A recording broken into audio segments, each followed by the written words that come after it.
Hello students, today we are going to solve ICSE class 10 mathematics paper 2020. A very best of luck to you all before we start. If you want to practice all the questions from this paper, please visit our website www.examsnet.com. You can also download our app. The link is given in the description box. Let's begin with question number 1. Solve the following quadratic equation. Solve means we need to find the value of x. Give your answer correct to 2 decimal places, right? Here the given equation is x square minus 7x plus 3 is equal to 0. So we cannot split the middle term using this 3 and 7. So ab is equal to 3 and a plus b is equal to minus 7. Using this value, you cannot split the middle term.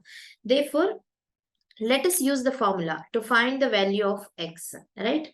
Here, value of x of a quadratic equation is equal to minus b plus or minus root of b square minus 4ac divided by 2 times a, right? Here a is coefficient of x square, which is 1, right? B is coefficient of x, which is minus 7, and C is 3, right? Therefore, x is equal to minus b means minus of minus 7 plus or minus square root of b square minus 7 whole square minus 4 times a into c 1 into 3 divided by 2 times a, which is 1. So 7 plus or minus root of 49 minus 12 divided by 2.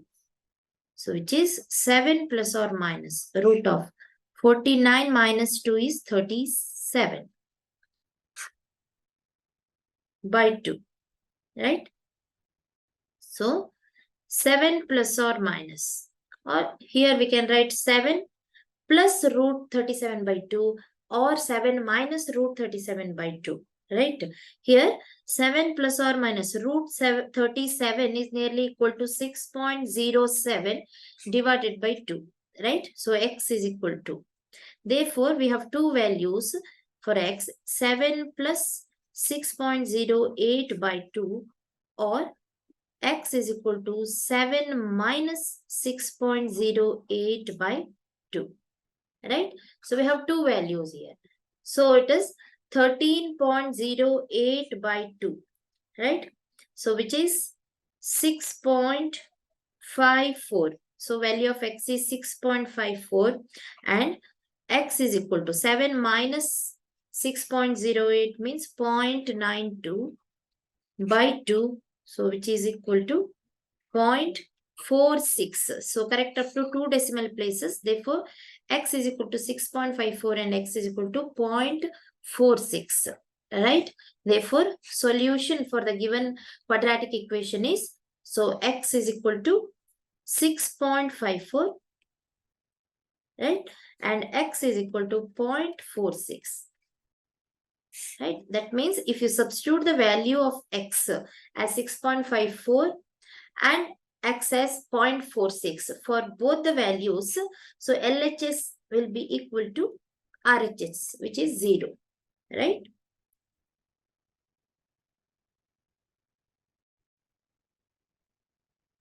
Question number 2. Given A is a matrix, it's a 2 by 2 matrix and the elements are x, 3, y and 3. So if A square is equal to 3i, where I is the identity matrix of order 2, find the value of x and y. Right? Here given that A square is equal to 3i, where I is the identity matrix of order 2. Right? So let us consider A square first. So matrix A is, so A11 is x, A12 is 3, so y 3, A21, A22 into the same matrix. So x, 3, y and 3 is equal to 3 times identity matrix of order 2. That is, first element is 1. So A11 is 1, A12 is 0, A21 is 0, right? And A22 is 1. 3 times identity matrix. So here comes multiplication of matrices. Here A11 into A11 here, right? So it becomes x square plus A12 into A21. So it becomes 3y. And the second element becomes, so A11 into, yes, A12, which is 3x plus 9, right? So yx plus 3y and 3y plus 9, right? So product of, so two matrices, 2 by 2 matrices is equal to 3 times identity matrix. Therefore, it is 3, 0, 0, 3. So multiply each element by 3. You will get a 2 by 2 matrix, right? So of elements 3, 0, 0, 3. Therefore, so we can equate the corresponding elements. So that is x squared plus 3y is equal to 3 and 3x plus 9 is equal to 0. So using this, we can find the value of x as minus 9 by 3. Value of x is minus 3, right? So x is minus 3. Now y. So here 3y plus 9 is equal to 3, right? 3y plus 9 is equal to 3. Therefore, 3y is 3 minus 9, which is minus 6. Therefore, y is minus 6 by 3, which is minus 2. Therefore, x is minus 3, y is equal to minus 2. No need to use these equations. X square plus 3y is equal to 3, right? Yx plus 3y is equal to 0. So, no need of this. So directly we can equate 3x plus 9 to 0 and 3y plus 9 to 3, right? Therefore, we get the values of x and y as minus 3 and minus 2 respectively.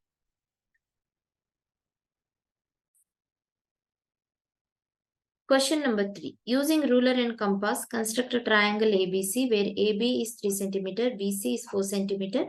Angle ABC is equal to 90 degree. Hence, construct a circle circumscribing the triangle ABC. Measure and write down the radius of the circle. So here, first we need to construct triangle ABC, right? So using AB, BC and angle B as 90 degree.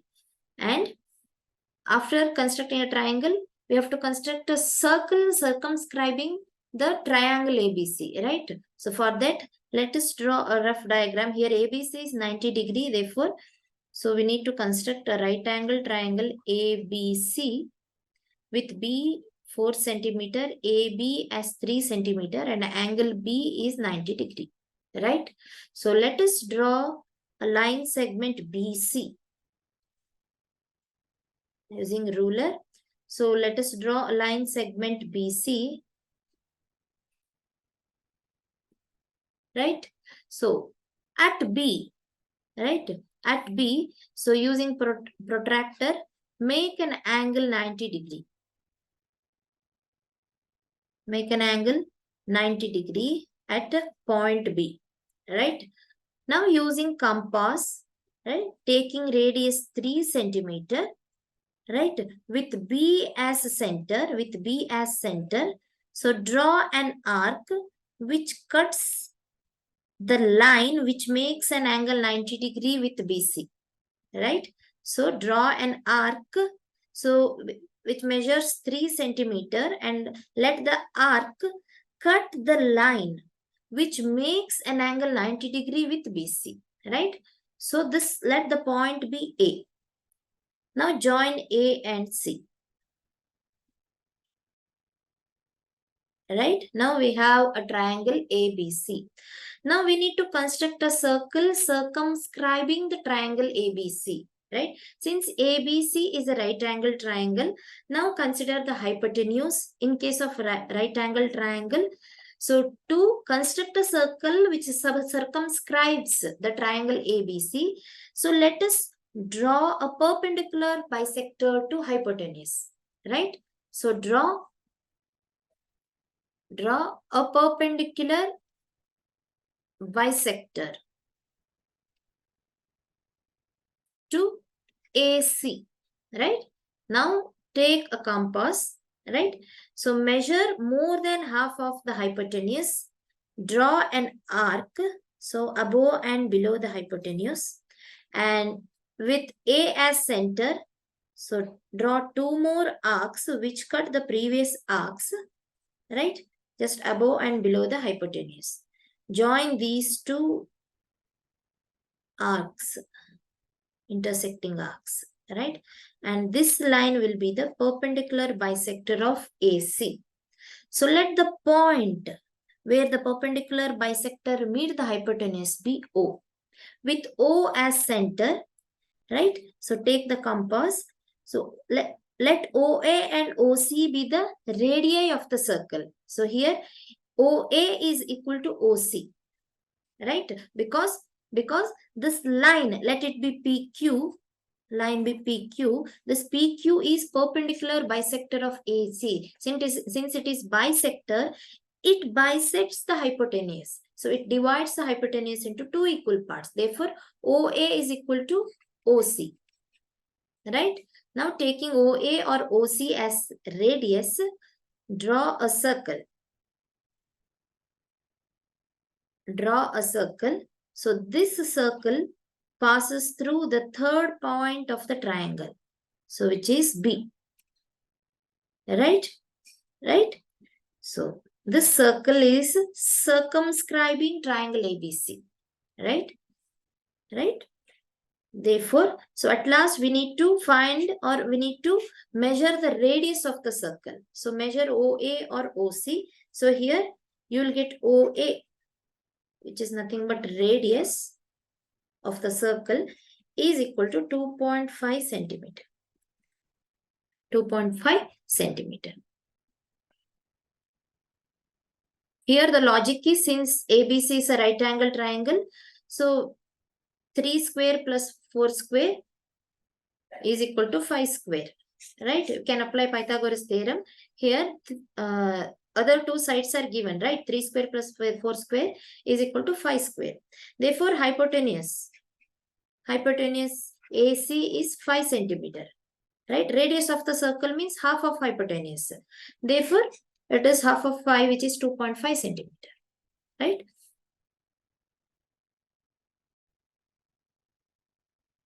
Question number 4. This question is question number 2 in section A, right? So use factor theorem to factorize 6x cubed plus 17x squared plus 4x minus 12 completely. So to factorize the given expression, right? So that means we need to find the factors of the given expression, right? So let f of x, so given expression be f of x, 6x cubed plus 17x squared plus 4x minus 12, right? So here we need to find the value of x such that the given expression should be equal to 0. If we substitute the value of x in the given expression, the f of x should be equal to 0. For that, we need to go for hit and trial method. So let us try f of 1.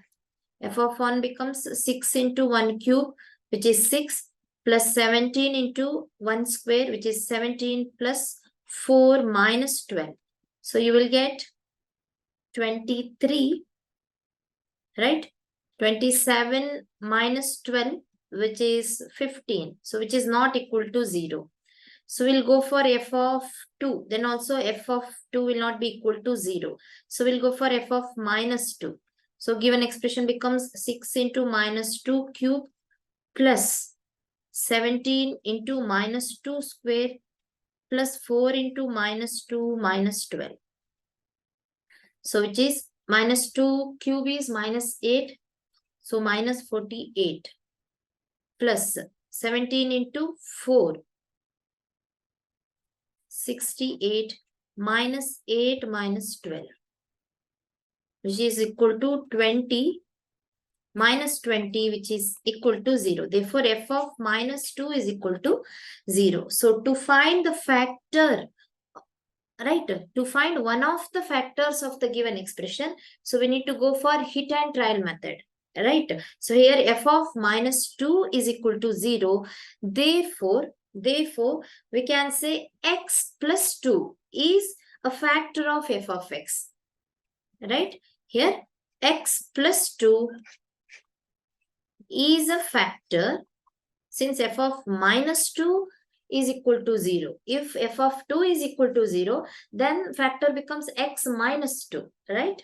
So, x plus 2 is a factor of 6x cube plus 17x squared plus 4x minus 12. So here, factorizing any expression means expressing the given expression as the product of two or more factors. Here, one of the factors is x plus 2. So let us find another factor.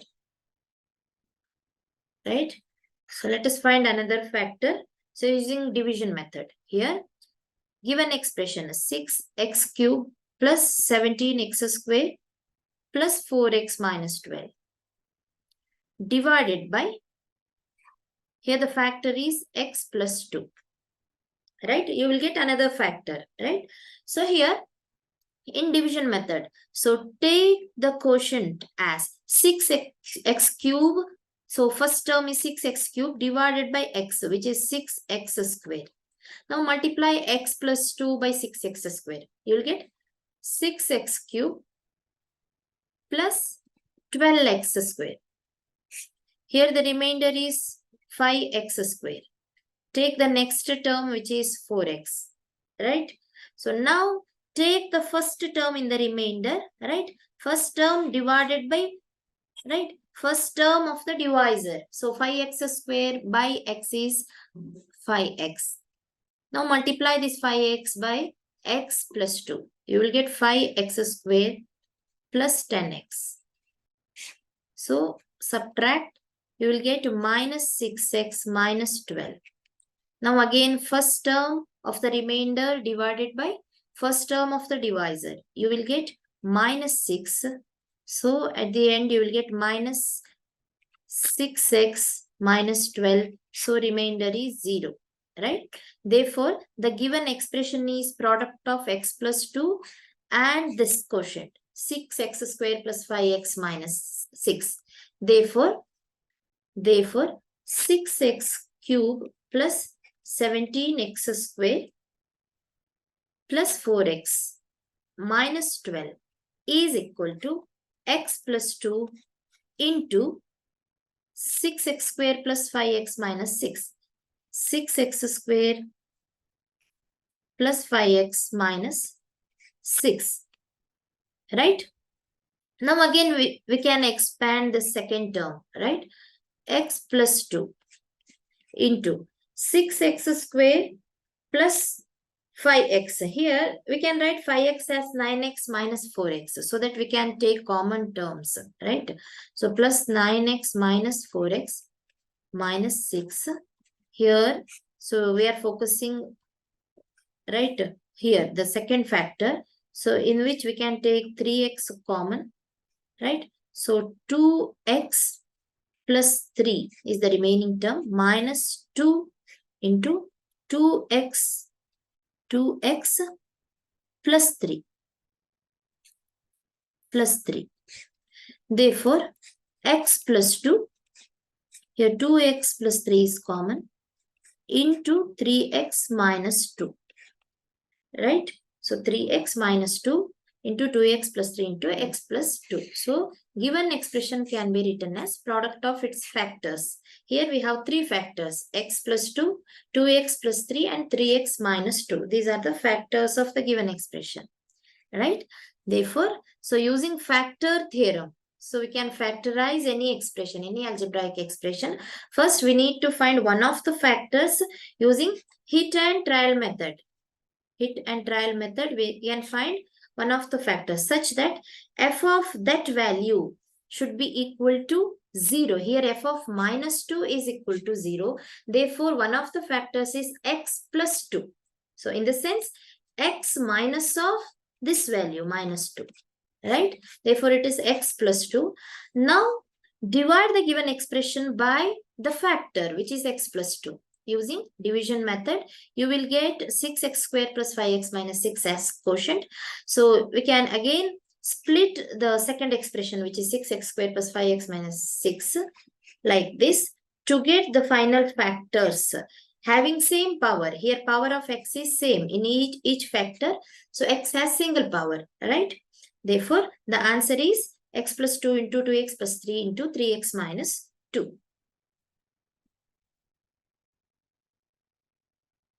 Question number 5. Solve the following inequation and represent the solution set on the number line. Here the inequation is 3x by 5 plus 2 less than x plus 4. So let us take two parts here. So 3x by 5 plus 2 is less than x plus 4. And x plus 4 in turn is less than or equal to x by 2 plus 5. Right? Where x belongs to set of real numbers. Set of real numbers, right? So that means it includes 0, both positive and negative integers, right? Therefore, here, so 3x by 5 plus 2. So we can take 3x by 5 is less than x plus 4 minus 2, right? So 3x by 5 is less than x plus 2, right? Therefore, 3x is less than. So 5 into x plus 2 becomes 5x plus 10. Which means 3x minus 5x is minus 2x is less than 10. Right?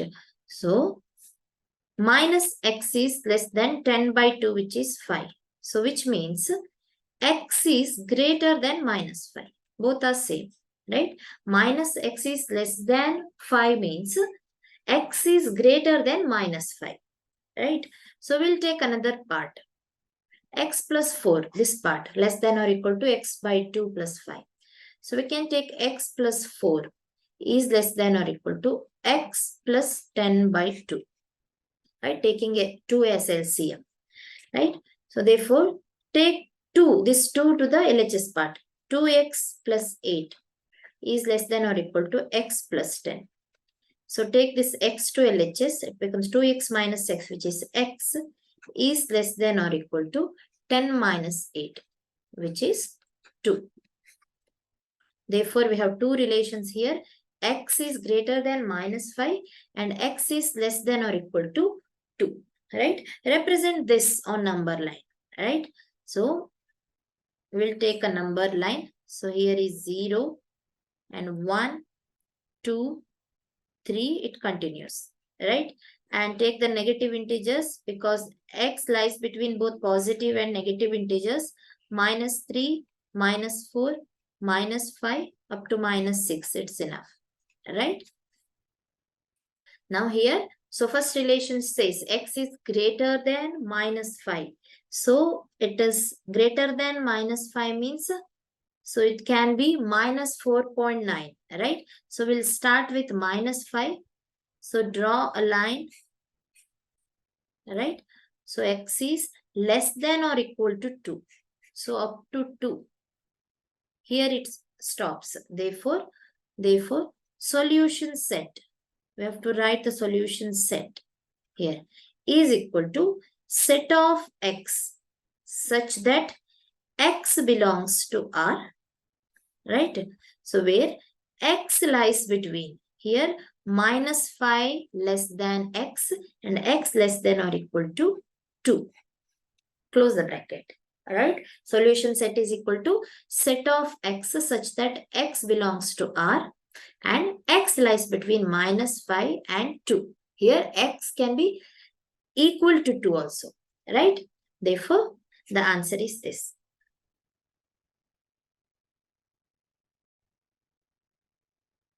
Question number 6. Draw a histogram for the given data using a graph paper.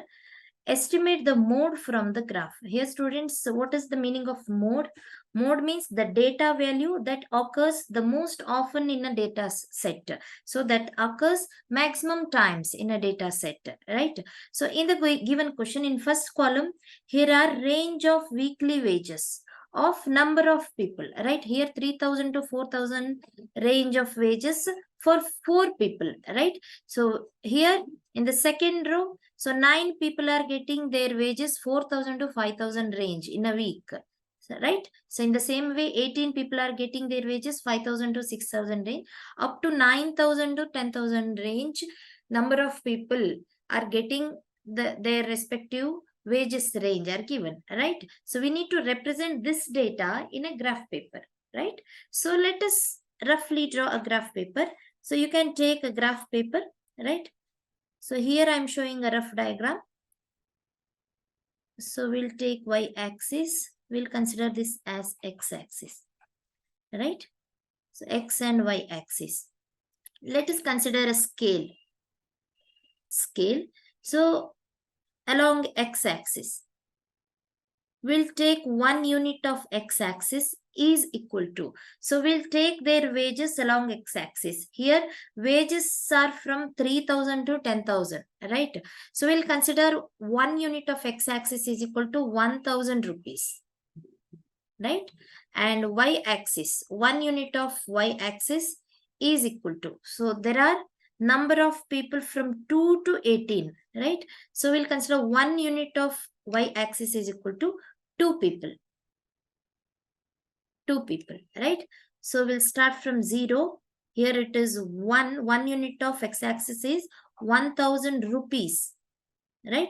So 2, 3, 4, 5, 6, 7, 8, 9, up to 10,000, right?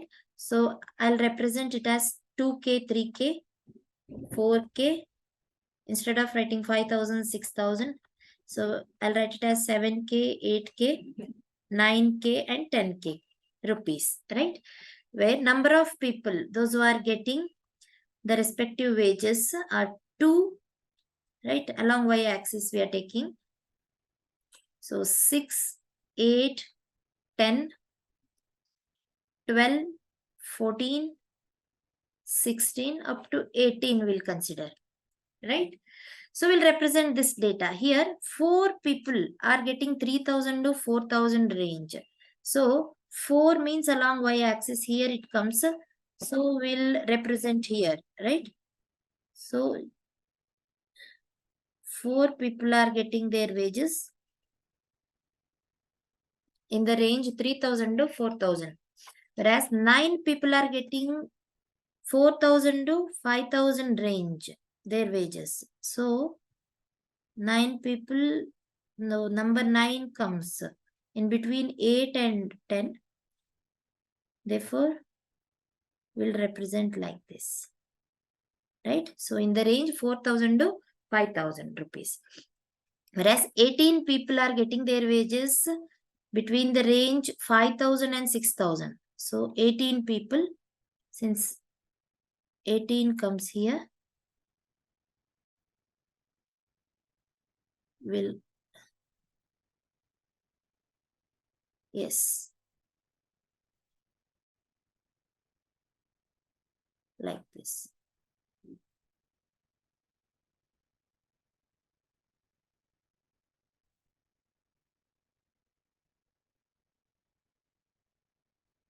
Eighteen people are getting their wages in the range 5,000 to 6,000. Whereas 6 people are getting in the range 6,000 to 7,000. So only 6 people are getting. So we'll take this range, right? So whereas 7 people are getting their wages in the range 7,000 to 8,000. 7 people are getting. So we'll take this range, right? Then 8,000 to 9,000 range. Only 2 people are getting. So in this range. And 9,000 to 10,000, 4 people are getting their wages. Yes, 4 people are getting in the range 9,000 to 10,000 rupees, right? So here the question is estimate the mode from the graph. So here mode means the value which is occurring maximum number of times. Here the highest frequency is 18, right?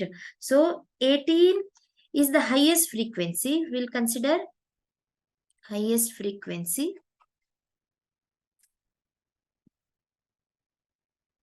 Highest frequency is equal to 18, right? So now let us consider the frequency 18 and the respective range. Respective range is 5,000 to 6,000 range. So from the lower limit of that range, which is 5,000, 5,000 is the lower limit, 6,000 is the upper limit, right? So from the lower limit, draw a line which touches its next frequency. Next frequency is here, right? This one. Next frequency is 6, right? So next, let us join 5,000 and the line corresponding to 6. Yes. Like this. And join upper limit, which is 6,000, and its previous frequency, like this, right? Upper limit and lower limit. So this is lower and it is upper limit, right? So join lower limit to its next frequency, so which is 6. Join upper limit and its previous frequency, which is 9 and 6, right? So both the lines meet at certain point, right? So from that point, so join a line which touches x-axis. Now find the value of the point on the x-axis which touches the line which touches the x-axis. So what is that point? So you will get it as 5,450 rupees, right? So this is nothing but, so mode of the given distribution. Here modal class is 5,000 to 6,000. So the class interval corresponding to highest frequency is called modal class, right? So we'll represent modal class. Modal class is 5,000 to 6,000 class interval, and the mode is 5,450, right? Hence the answer.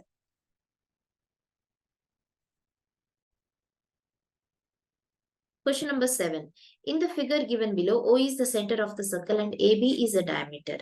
So if AC is equal to BD, here AC and BD are the chords on the same side of the diameter, right? These two are the chords. And angle AOC is 72 degree. AOC angle is given. Then find angle ABC, this angle, and angle BAD, right? This angle, and angle ABD, the whole angle, right? This angle, right? For that, so let us consider the first angle, angle ABC, this angle. To find that, here we have AC, a chord, right? This chord makes an angle 72 degree at the center, right? And the same chord has made an angle ABC at a point on the circumference of the circle, right? Here, when a chord makes an angle at the center, right? So that angle will be double the angle made by the same chord at any point on the circumference. I'll repeat once again. An angle made by a chord, at the center is double the angle made by the same chord at any point on the circumference. Therefore, here angle AOC is equal to 72 degree. So which is made by a chord AC, right? Therefore, AC is a chord. AC is a chord. Therefore, angle ABC is equal to half of angle AOC. So which is half of 72 degree, which is angle ABC is 36 degrees. So the reason is because, so angle made by a chord at the center of a circle is 2 times the angle made by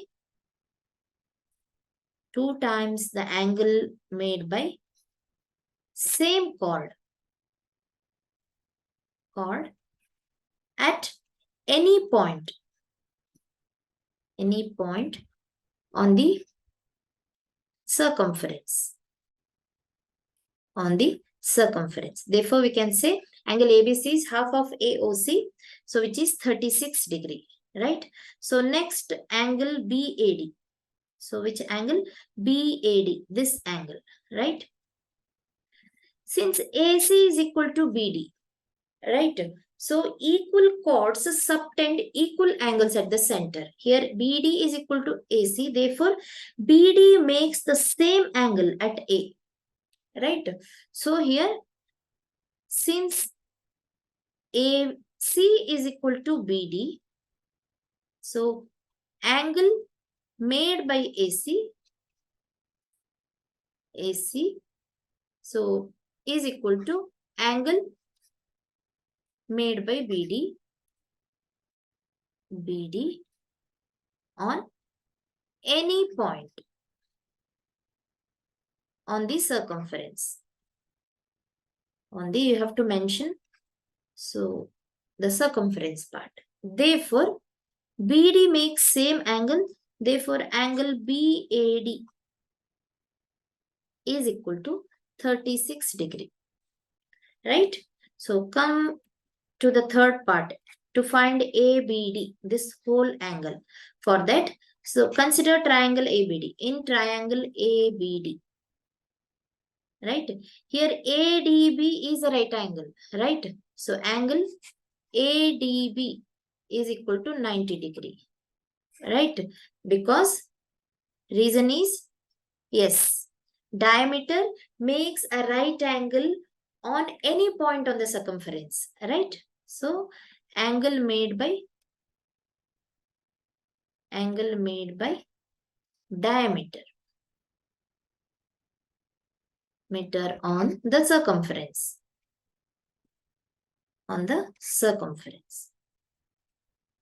Therefore, ADB. So AB is diameter. So ADB is 90 degree. Therefore, so in triangle ABD, sum of the angles is equal to 180 degree. Therefore, angle ADB plus angle BAD plus angle DBA. So mention angle B, DBA or ABD. Angle ABD is equal to 180 degree. ADB is 90 degree. Just now we have calculated. Angle BAD. So BAD is 36 degree, right? So here we have found. Therefore, 36 degree angle ABD, which we need to find. Therefore, ABD is equal to angle ABD is equal to 180 minus 90 minus 36. So 90 minus 36, which is equal to 54 degrees. Therefore, angle ABD is 54 degrees. Right? Here, students, we are using three concepts. So to find first angle ABC, so we are using concept that angle made by a chord at the center is 2 times the angle made by the same chord at any point on the circumference. Therefore, angle ABC is half of angle made at the center. Since two chords are equal here, AC and BD, so they make same angle on the circumference. Therefore, angle BAD is also 36 degree, right? So to find the third angle, so go for the triangle ABD. So use the sum of the angles is equal to 180 degree, that concept. So ABD will be equal to 54 degrees, right?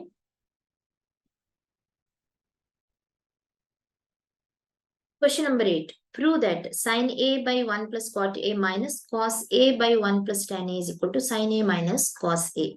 So let us consider LHS, right?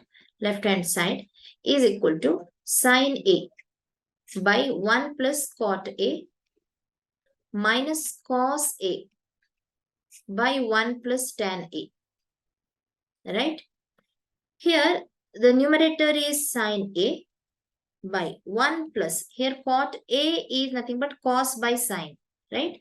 So cos A by sin A is cot A. So we can write cot A as cos A by sin A minus cos A in the numerator by 1 plus tan is sin by cos, right? Therefore, tan A is sin A by cos A, right? Therefore, we can write tan A as sin A by cos A. Here, numerator becomes sin square A. When the sin A in the denominator of the denominator goes to the numerator, it becomes sin square A by sin A plus cos A. Sin A plus cos A, right? Minus in the second term. So we have cos A as LCM in the denominator. Therefore, numerator becomes cos square A by cos A plus sin A. So both the denominators are same. Therefore, we can write sin A plus cos A as common as LCM. So numerator becomes sin square A minus cos square A, which is in the form of A square minus B square. So A plus B into A minus B. A square minus B square is A plus B into A minus B. Therefore, sin square minus cos square A becomes sin A plus cos A into sin A minus cos A, right? Divided by sin A plus cos A. We can cancel sin A plus cos A here. Therefore, sin A minus cos A is the answer. So, which is equal to RHS, right? Therefore, LHS is equal to RHS. RHS is sin A minus cos A.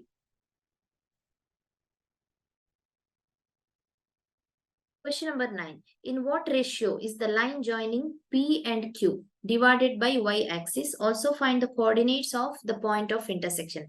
Here the coordinates of P and Q are given. So let us represent a line which joins 2 points, right? So roughly we'll represent. So point P, its coordinates are 5 and 3. Somewhere here it comes point P. So coordinates are 5 and 3. And coordinates of point Q are minus 5. So minus 5 comes in the second quadrant. And the y coordinate is 3, right? So line joining P and Q is this PQ line. We need to find in what ratio this line joining PQ divided by y-axis. This line is divided by y-axis, right? So here the easiest logic is, so look at the x coordinates of P and Q. So 5 and minus 5. So which means, so y-axis comes exactly in the middle of PQ, right? Here are 5 parts to the right. Here are 5 parts to the left, right? Therefore, y-axis divides the line into exactly 2 parts in the ratio 1:1. Right, that we need to calculate using the formula. And the second part is we need to find the coordinates of the point of intersection. So let the point be G, right? Let G be the point of intersection, right? We need to find coordinate of this point of intersection. Since the point of intersection is on y-axis, its x coordinate is 0 and its y coordinate be y. We need to find the value of y. Since it is on the y-axis, value of x is 0 here, right? So let us go step by step, right? So let us take point of intersection, right? So using section formula. So by section formula,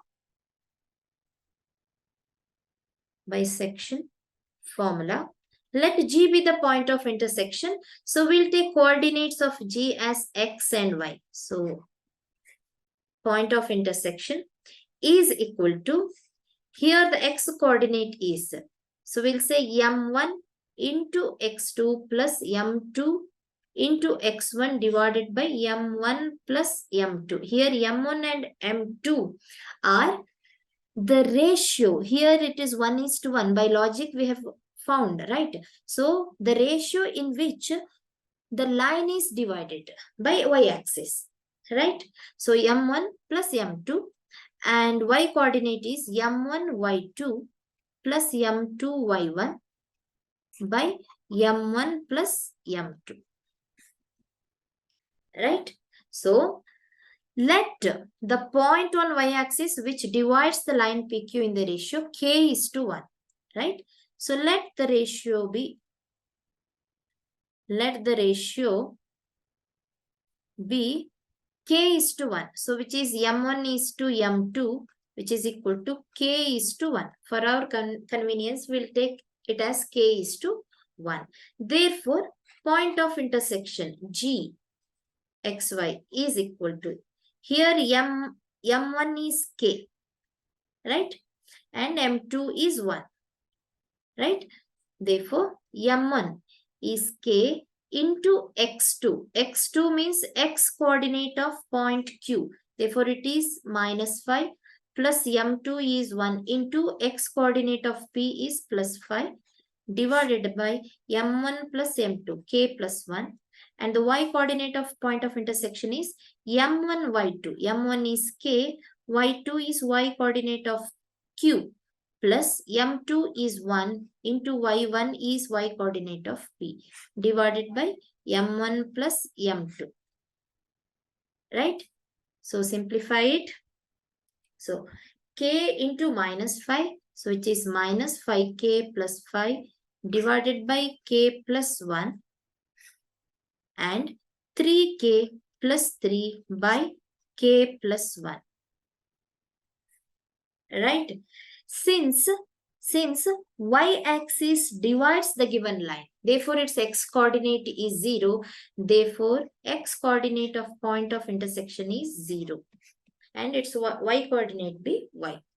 Therefore, we can equate 0 to x-coordinate, right? Which is minus 5k plus 5 by k plus 1. And we can equate y to 3k plus 3 by k plus 1. Find the value, right, of k and y. So here minus 5k plus 5 is equal to 0 into k plus 1, which is 0. Therefore, value of k is minus 5 by minus 5, which is 1. Substitute this value here. So y becomes 3 into 1 plus 3 by 1 plus 1. Since k is 1, so it becomes 6 by 2. Therefore, y is equal to 3. So what is asked in the question? So find the coordinates of the point of intersection. Therefore, at last we have to write, therefore, the coordinates of point of intersection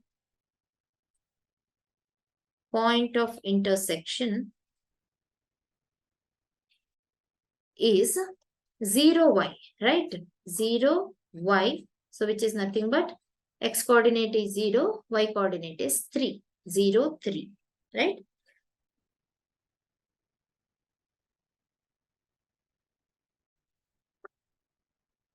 Question number 10. A solid spherical ball of radius 6 cm is melted and recast into 64 identical spherical marbles. Find the radius of each marble. Here, a solid spherical ball of radius 6 cm is melted into 64 identical spherical marbles. So here, so it is melted into 64 identical marbles, right? So in spherical shape. So here, volume of the big spherical ball is equal to volume of all 64 balls or 64 marbles, right? So therefore, volume of big spherical ball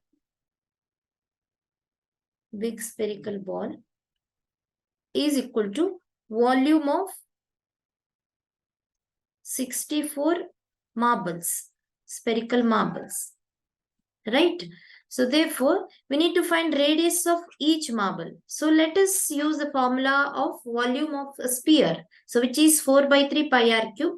So volume of big spherical ball is 4 by 3 pi into r cube. So let it be capital R. So here R is radius of big spherical ball is equal to 64 times volume of small marble, each marble, right? 64 times 4 by 3 pi into, let small r be radius of the small marble, right? We need to find the small r, which is radius of each marble, right? So in this, we can cancel pi and pi, 4 by 3 and 4 by 3. So we have r cube is equal to 64 small r cube. So we need small r, right? So therefore, small r cube is capital R cube by 64. So capital R is radius of the big spherical ball, right, which is 6 centimeter. Therefore, it is 6 cube by 64. So 64 is nothing but 4 cube, right? 6 cube by 4 cube. Since R cube is 6 cube by 4 cube, value of R is cube root of 6 cube by 4 cube. So which is nothing but 6 by 4. 6 by 4 is nothing but 1.5, right?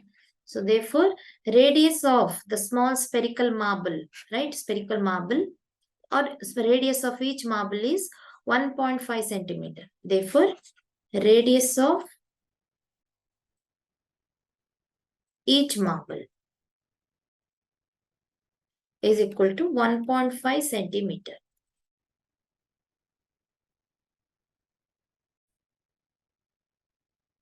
Question 11. Each of the letters of the word authorizes is written on identical circular disc and put in a bag.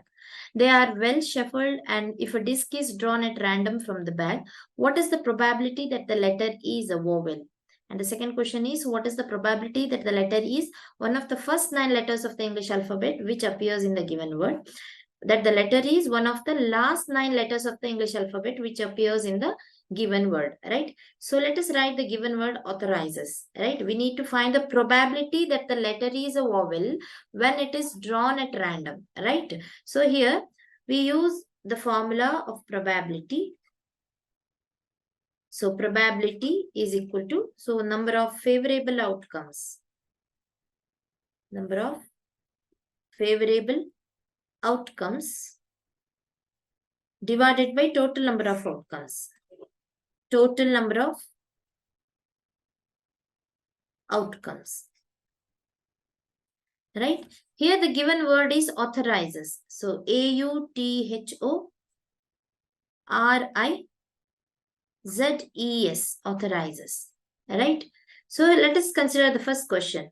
So what is the probability that the letter is a vowel? So number of vowels in the given word are, so vowels are A, E, I, O, U. So in the given word we have U, we have O, we have I, right? We have A and E, right? Therefore, so vowels in the given word,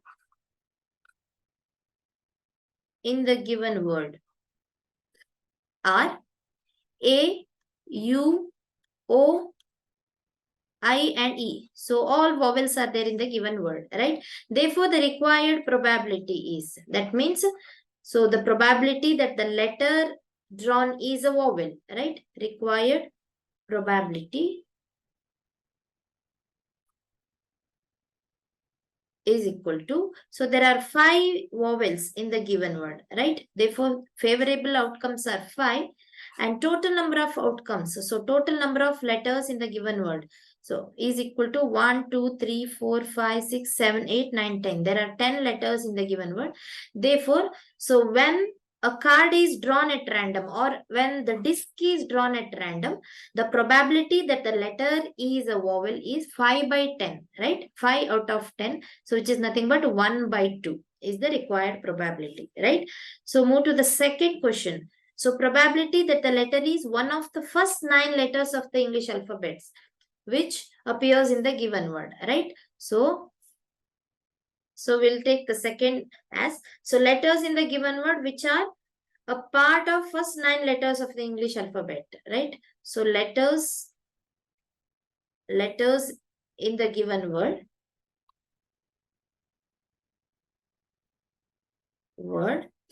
which are part of first 9 letters in English alphabet.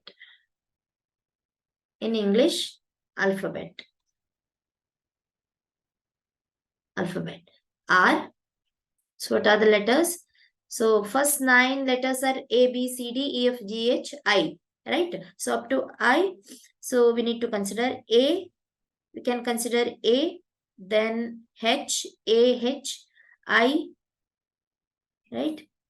A, H, I, E, right? So these are the 4 letters in the given word, which are the first part of 9 letters in English alphabet, right? Therefore, required probability. Required probability is equal to, here favorable outcomes are nothing but number of letters which are part of first 9 letters, right? So there are 4 letters, right? You can mention here 4 letters. 4 letters out of total number of letters out of 10, right? Therefore, it is 2 by 5 is the probability that the number drawn is one of the first 9 letters of the English alphabet, right? And the third question is, so let the letter is one of the last 9 letters of the English alphabet, right? So we'll consider third question. So letters in the given word,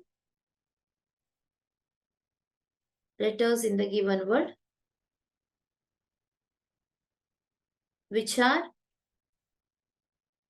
part of last 9 letters. Last 9 letters in English alphabet.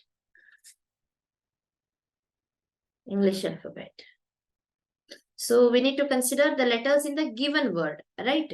So here, last 9 letters of the English alphabet are R, right? So start from R. R, S, T, U, V, W, X, Y, and Z, right? So R is a letter. We can consider U, T, right? U, T, R. Then comes Z and S, right? Z and S. So these are the letters which are part of the last 9 letters in English alphabet. Therefore, required probability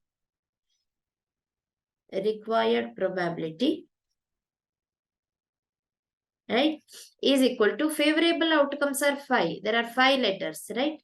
5 letters out of total number of letters, right? Therefore, 1 by 2 is the probability, right? So required probability is 1 by 2.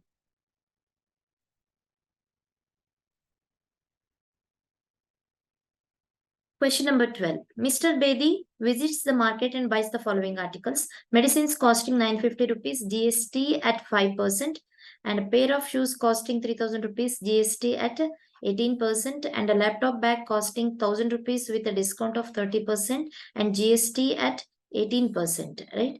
And here the question is, calculate the total amount of GST paid and the total bill amount including GST paid by Mr. Bedi. So let's make a table. So in which items purchased,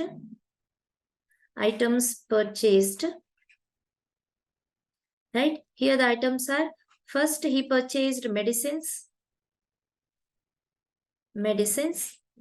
and cost price of medicine is 950 rupees, right? So we'll consider cost price. In another column, it is cost price 950 rupees and GST paid. Here GST is 5% on medicine, right? And next he purchases pair of shoes, right? So pair of shoes and the cost price is 3000 rupees. 3000 rupees and GST is 18%, right? And he purchases a laptop bag. Purchases a bag costing 1000 rupees with a discount of 30% and GST 18%. So this GST 18% is after the discount, right? After the 30% discount, so GST of 18% is applicable, right? So for that, so GST 18% on discounted price.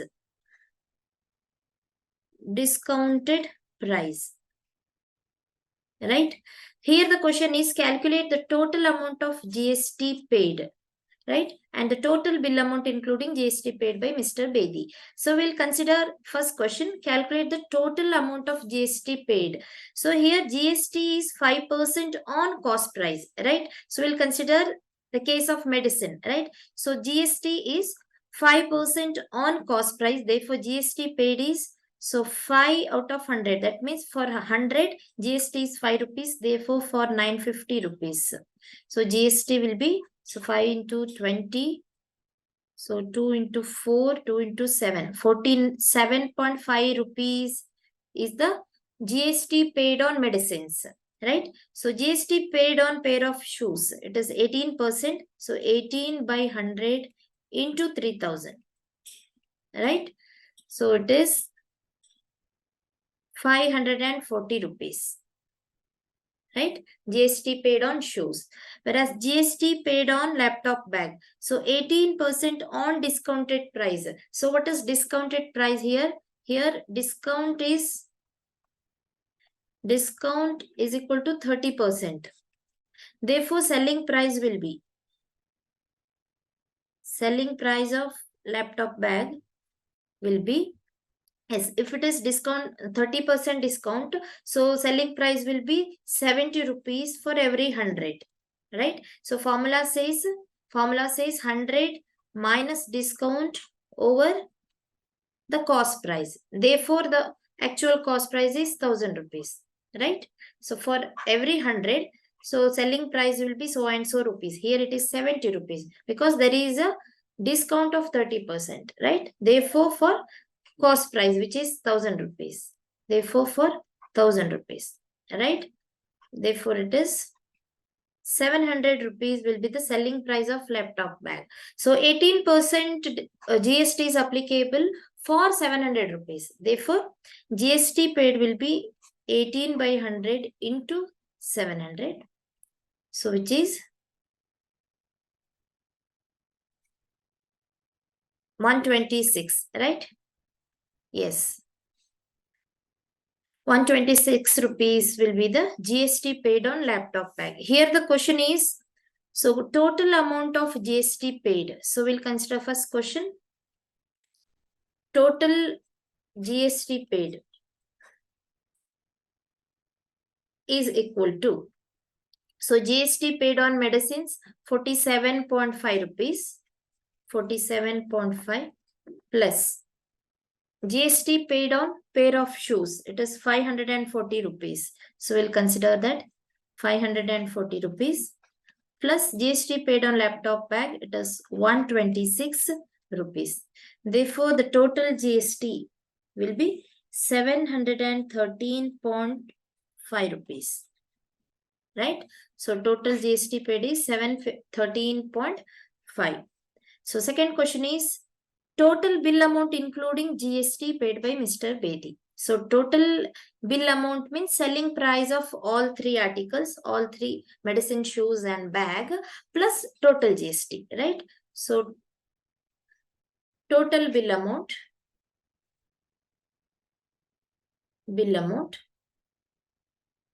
is equal to, so total selling price plus total GST.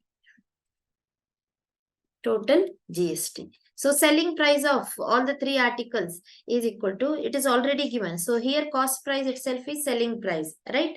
So 950 rupees plus 3000 rupees. So and here is a discount of 30% on laptop bag. Therefore, the selling price is 700 rupees. Therefore, we have to add all three, 950, 3000 and 700. So 950 plus 3000 plus 700. And the total GST is 713.5. 713.5. Therefore, total bill amount is, so if you add all four, you will get 5363.5 rupees will be the total bill amount, right?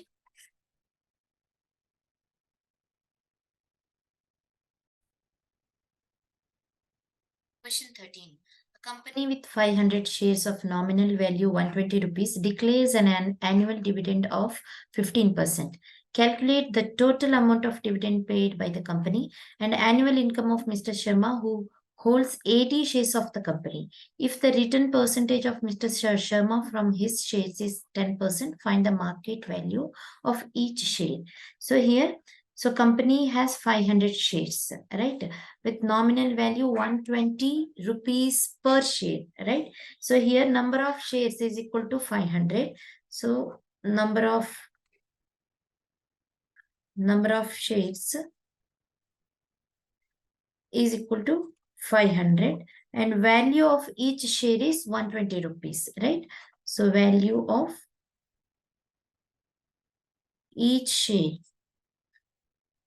is equal to 120 rupees. So let us consider the first question. Here the dividend is 15%, right? So 15% on each share, right? So dividend paid is 50%, 15% on each share, right?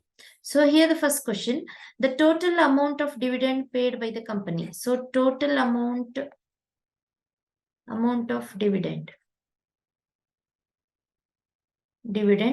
paid by the company is equal to, here dividend paid is 15% on each share. So it is 15% on each share values 120 rupees, right?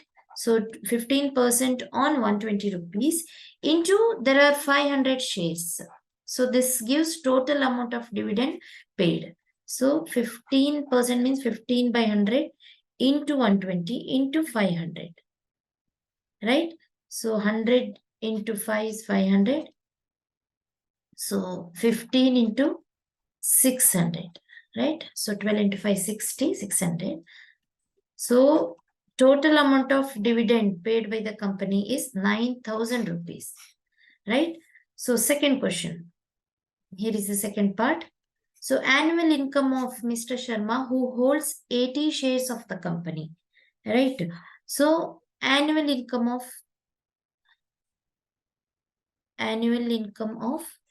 Mr. Sharma, who holds 80 shares. 80 shares is equal to, so his income, annual income includes the dividend also, right? So dividend on each share into number of shares he holds. So it is 15% of 120 rupees. So which is dividend on each share into number of shares he holds. So into 80. So which is 15 by 100 into 120 into 80, right? So which is 10 into 12. So 15 into 96, right? So you will get 1,440 rupees is the annual income of Mr. Sharma, right? Who holds 80 shares. So 1,440. So there is another part in question 2. If the return percentage of Mr. Sharma from his shares is 10%, find the market value of each share. So let the market value of each share be X rupees, right? So we'll consider market value here. Let market value of each share be X rupees, right? X rupees.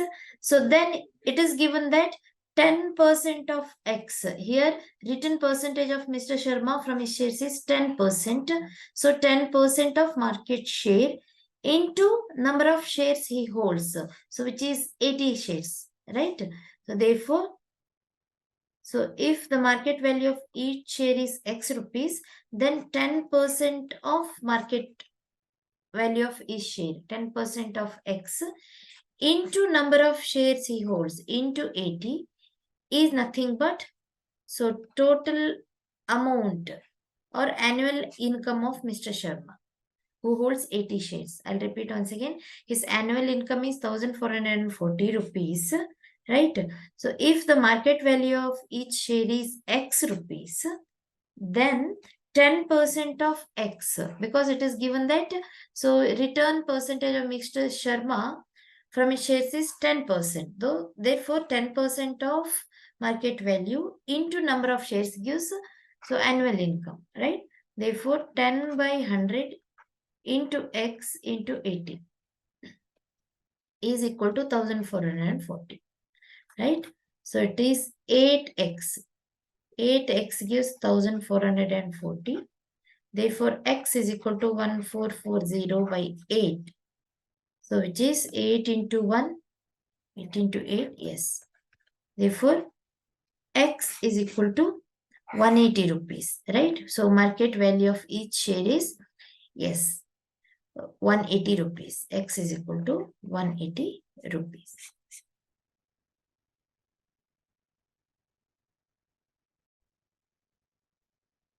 Question number 14. The mean of the following data is 16. Calculate the value of F. Here the marks obtained are given 5, 10, 15, 20 and 25 and number of students. So number of students is nothing but frequency of the distribution, right? So we'll make a table. So in which marks obtained, so we'll consider it as X, right? So 5, 10, 15, 20 and 25.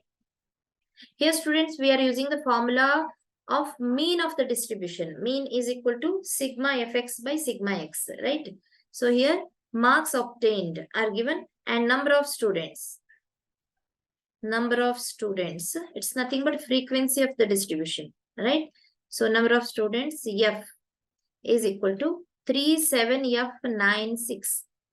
37F 9 and 6. Here we need to find the value of F, right? For that, let us consider product of F and X, right? So F into X is 15 here, 15, 70, 15F, 180, 150, right? So we'll find sigma F, that is total number of frequency, right? Total frequency. Sigma F is equal to 3 plus 7, 10, plus 9, 19. So plus 6, 25 plus F, right? Here is an unknown frequency, right? So sigma Fx now. So sum of all Fx. So 15 plus 70, 85. 85 plus 180. So 265. 365, 415, right? 415 plus unknown, which is 15F, right? Here mean of the distribution is given. So we'll apply the formula. So mean is equal to sigma Fx divided by sigma F, right? So mean of the distribution is 16 according to the question. The 16 sigma Fx is 415 plus 15F divided by sigma F is 25 plus unknown frequency. Simplify it, you will get the answer. So 16 into 25. So you get 250.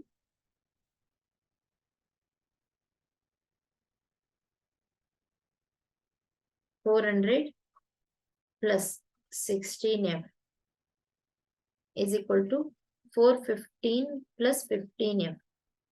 Therefore, 16F minus 15F is equal to 415 minus 400.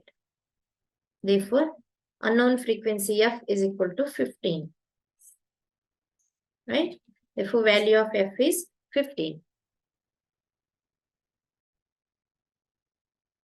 Question 15. The fourth, sixth, and the last term of a geometric progression are 10, 40, and 640 respectively. If the common ratio is positive, find the first term, common ratio, and the number of terms of the series. Here, nth term of a geometric progression is equal to a into r raised to n minus 1. Here, a is first term, right? First term of the geometric progression, where r is common ratio. Common ratio. And an is nth term of geometric progression. Nth term. Right? Here fourth and sixth terms are given and even the last term is given. Right? So here fourth term of geometric progression, a4, right, is equal to a into. So it is 10 equal to 10. So we'll consider it as a4 is equal to a into r raised to 4 minus 1. Which is 3. Therefore, 10 is equal to AR raised to 3. Right? Similarly, sixth term, A6 is equal to A into R raised to, yes, 6 minus 1, which is 5. Therefore, A6 is given already, which is 40. 40 is equal to AR raised to 5, right? So, we'll consider these two as equation 1 and 2, right? Now, consider equation 2 divided by 1. Equation 2 is 40 is equal to AR raised to 5 divided by equation 1. So, which is AR cube, right? So, R square is equal to 4, right? What is R here? Common ratio, right? If R square is 4, R is equal to plus or minus 2, right? So, square of plus 2 is also 4, square of minus 2 is also 4. But it is given that common ratio is positive, right? Therefore, since R is positive, so R is equal to, common ratio is equal to 2, right? So the question is, find the first term common ratio. Common ratio got over. So let us find first term. Substitute the value of R in any of the equation, right? Therefore, equation 1 becomes 10 is equal to, we need to find first term, A into R is 2 cube. Therefore, A is equal to 10 by 2 cube. It is 10 by 8, which is 5 by 4 is the first term, right? A is equal to 5 by 4, right? So, and the number of terms of the series. So, we need to find number of terms. So, here AN, so nth term of the geometric progression is given, which is 640, right? So, we'll consider nth term. Now, AN is equal to AR raised to n minus 1. AN is nth term, which is 640, and the first term A is 5 by 4, and the common ratio is 2 raised to n minus 1, right? Simplify it. 2 raised to n minus 1 is equal to 640 into 4 by 5, right? So it is equal to 5 into 1, 5 into 2, 5 into 8. So 128 is nothing but 2 raised to 7, right? 2 into 2 into, yes, into 4 is nothing but 2 square. Therefore, 2 raised to n minus 1 is 2 raised to 9. 2 raised to 7 into 2 raised to 2 is 2 raised to 9, which is nothing but n minus 1 is equal to 9. N minus 1 is equal to, powers are equal, right? N minus 1 is equal to 9. Therefore, n is equal to 9 plus 1, which is 10. Therefore, number of terms in the given geometric progression is equal to 10. And the first term is 5 by 4. And the common ratio is 2. You have to mention these things at last, right? So first term is 5 by 4, common ratio is 2, and the number of terms is equal to 10. Question 16. If A is equal to, matrix A is equal to 3, 0, 5, 1, a 2 by 2 matrix. So B is also a 2 by 2 matrix. Find A square minus 2AB plus B square. So let us consider A square. Matrix A square is 3, 0, 5, 1. Again, the same matrix into 3, 0, 5, 1. Right? So, multiplication of 2 by 2 matrices. So, here, first element, A11 into first element. So, which is 9. 3 into 3 is 9. Plus, so second element, which is A12 into A21. So, 0 into 5 is 0. And second element will be, so 3 into 0. So A11 into A12. So which is 0 plus 0 into 1 is 0. Right? So next, come to the second row, which is A21. So 5 into 3, which is 15, plus 1 into 5 is 5. So last element will be 1 into 0, 0. 5 into 0, 0. 1 into 1 will be 1. Therefore, A square is 9, 0, 20 and 1. Now consider A into B. AB will be, so A is 3, 0, 5, 1 into B is minus 4, 2, 1, 0. Minus 4, 2, 1, 0. Right? Now A into B, right? A into B becomes A11 into the A11 of second matrix, right? So 3 into minus 4 is minus 12, right? So plus 0 into 1 is 0. The second element will be 3 into 2, 6 plus 0. So first element of second row, 5 into minus 4 is minus 20 plus 1 into 1. 1 into 1 is 1. 20 plus minus 20 plus 1. And the last element will be 10 plus 0. Therefore, AB is equal to, so minus 12, 6, right? Minus 12, 6, minus 19 and 10. And lastly, B square. B square is equal to, so matrix B is minus 4, 2, 1, 0. Right? B square is into the same matrix, minus 4, 2, 1, 0. So minus 4 into minus 4 plus 16 plus 2 into 1, 2. Right? The second element will be minus 4 into 2 minus 8 plus 2 into 0, 0. And first element of second row, A21 will be minus 4 into plus 1. So it will be minus 4, right?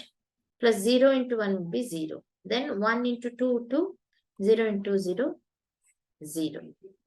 Therefore, B square is equal to 18 minus 8 minus 4 and 2. Right? 18 minus 8 minus 4 and 2. And finally, we are going to find A square minus 2AB plus B square. Therefore, A square minus 2AB plus B square is equal to, so matrix A square is 9021, right? 9021 minus 2 times AB matrix. A into B is minus 12, 6, minus 19, 10. Minus 12, 6, minus 19, 10. Plus B square is 18, minus 8, minus 4 and 2. Right? Therefore, simplify it. So let us consider 2AB first. So remaining things will be same, 9, 0, 20 and 1. Otherwise, you can add first and last matrix. Finally, you can subtract. So 2AB becomes minus 24, 12, minus 38, 20. Plus 18 minus 8 minus 4, 2. Right? So simplify. First you can subtract or first you can add two matrices. That is up to you. So it is better to add two matrices. So here 9 and 18. 27, 0 minus 8 is minus 8. 20 minus 4, 16. 1 plus 2 is 3. Minus of minus 24, 12, minus 38 and 20. Right? So 27, first element minus first element, right? So 27 minus of minus 24, it becomes 51, right? So 51. The second element will be minus 8 minus 12, so it is minus 20. 16 minus of minus 38, so that 48 and 54. And 3 minus 20, minus 70. Right? Therefore, the last answer is a 2 by 2 matrix having the elements 51, minus 20, 54 and minus 17.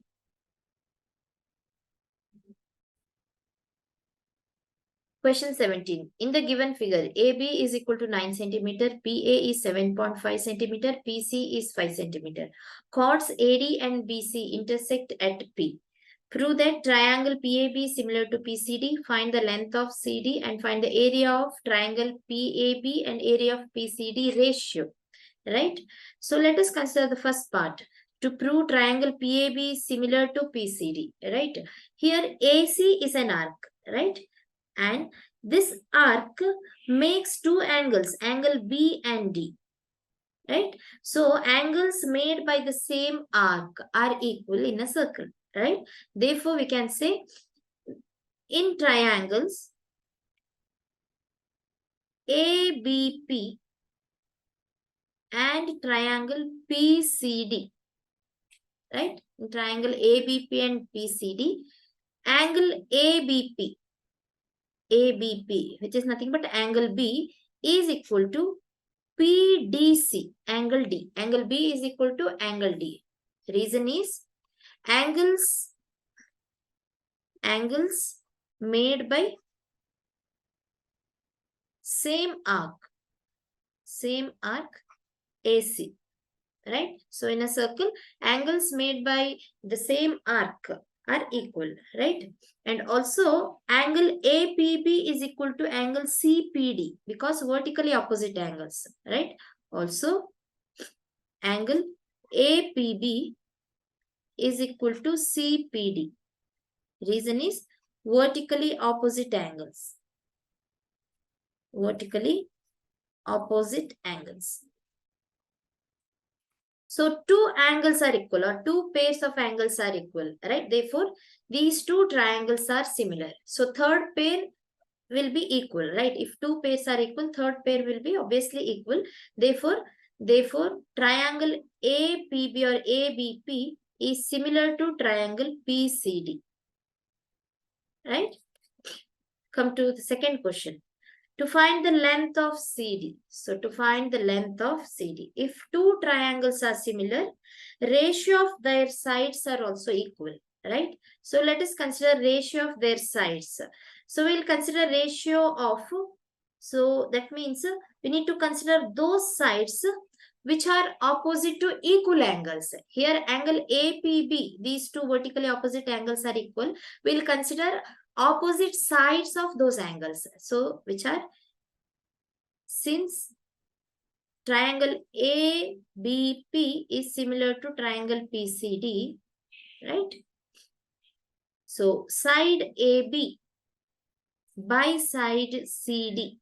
Since angle APB is equal to CPD, opposite sides and their ratio is equal to, so here angle B is equal to angle D. Therefore, we need to consider their opposite sides, AP by PC or CP, right? So, ratio of their sides are equal. So, here AP and PC and AB length is already given. We can easily find CD. AB is 9 centimeter. CD, we need to calculate. AP is 7.5. PC is 5, right? Therefore, CD is equal to 9 into 5 by 7.5, right? 45 by 7.5, which is equal to CD is equal to 6,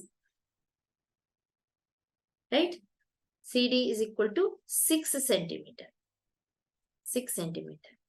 So finally, we are finding area of PAB and PCD ratio, right? So the ratio of areas of similar triangles, these two are similar triangles, right? PAB and PCD, their ratio of their areas is equal to square of ratio of their corresponding sides, right?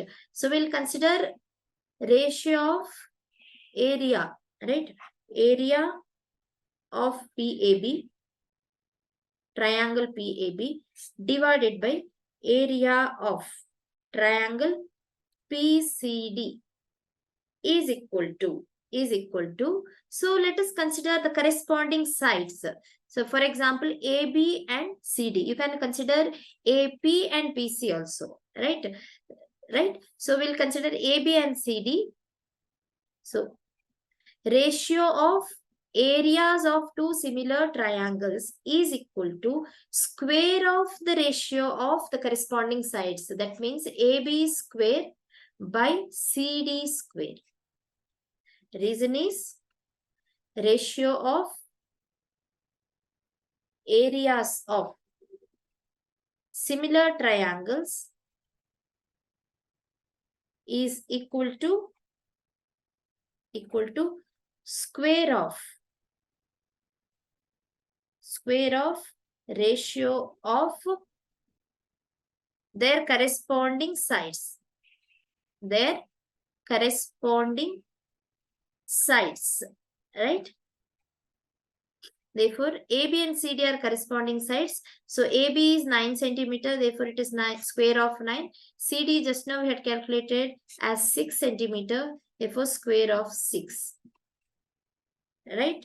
So 9 square by 6 square, or you can write it as 9 by 6 whole square.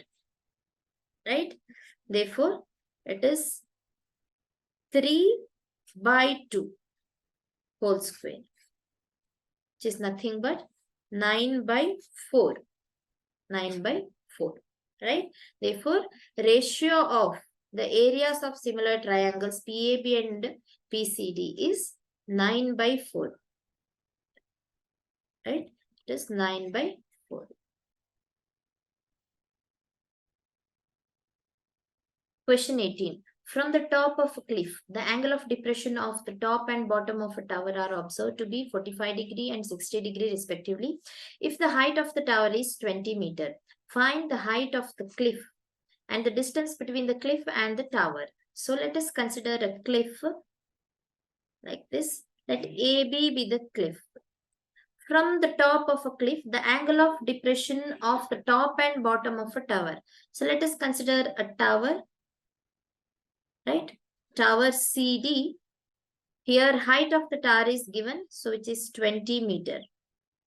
So from the top of a cliff, angle of depression of the top, right, is observed to be 45 degree. Angle of depression of top of the tower is observed to be 45 degree. Let us join A and C. Here angle of depression, right, of the top of the tower is 45 degree and bottom of the tower is observed to be 60 degree. So let us join A and B. Bottom of the tower is observed to be 60 degree. So angle D is ADB is 60 degree. If the height of the tower is 20 meter, so find the height of the cliff. We need to find the distance AB. So let us join C and the cliff here, CE, name it as CE, right? So let us produce this line. So up to it reaches the cliff, right? Here CE is equal to BD, right? So here we need to find height of the cliff AB, right? And distance between cliff and the tower, which is BD, right? AB and BD distance need to be found, right? So let us go one by one here. In the first step, so let us take angle of depression 45 degree, right? So let H be the height of the cliff and X be the distance between cliff and the tower, right? So let H be the height of the cliff. Height of the cliff. And X be the distance between cliff and the tower. Cliff and the tower. Right? Now, we'll take tan 45 degree. Tan 45 degree. Angle of depression is 45 degree. Tan 45 degrees. So it says opposite by adjacent side. AE by CE. Right? Here AE is nothing but AB minus BE. Right? So AB minus BE divided by, since CE is equal to BD, right? Here BD is distance between cliff and tower. AB is height of the cliff, which is H, right? Therefore, here BE is nothing but CD, which is height of the tower. Therefore, tan 45, which is equal to 1 is equal to AB is height of the cliff minus BE is nothing but 20 meter, which is CD. Therefore, H minus 20 divided by BD is X, right? Therefore, X is equal to H minus 20. Consider this as equation 1, right? Now consider tan 60 function, angle of depression of the bottom, right? Now, tan 60. Tan 60 degrees. Again, opposite by adjacent side, AB by BD, right? AB by BD. So according to our assumption, H is height of the cliff, which is AB, which is H by X. Here tan 60 is root 3, right? Root 3 is equal to H by X, right? Now, let us consider this as equation 2, right? So how to solve for H and X? Here we need to find the value of H and X, height of the cliff and distance between cliff and the tower, right? Therefore, so from 1, equation 1, right? So X is equal to H minus 20. Substitute the value of X in equation 2 or substitute the value of H in equation 2. Both are same, right?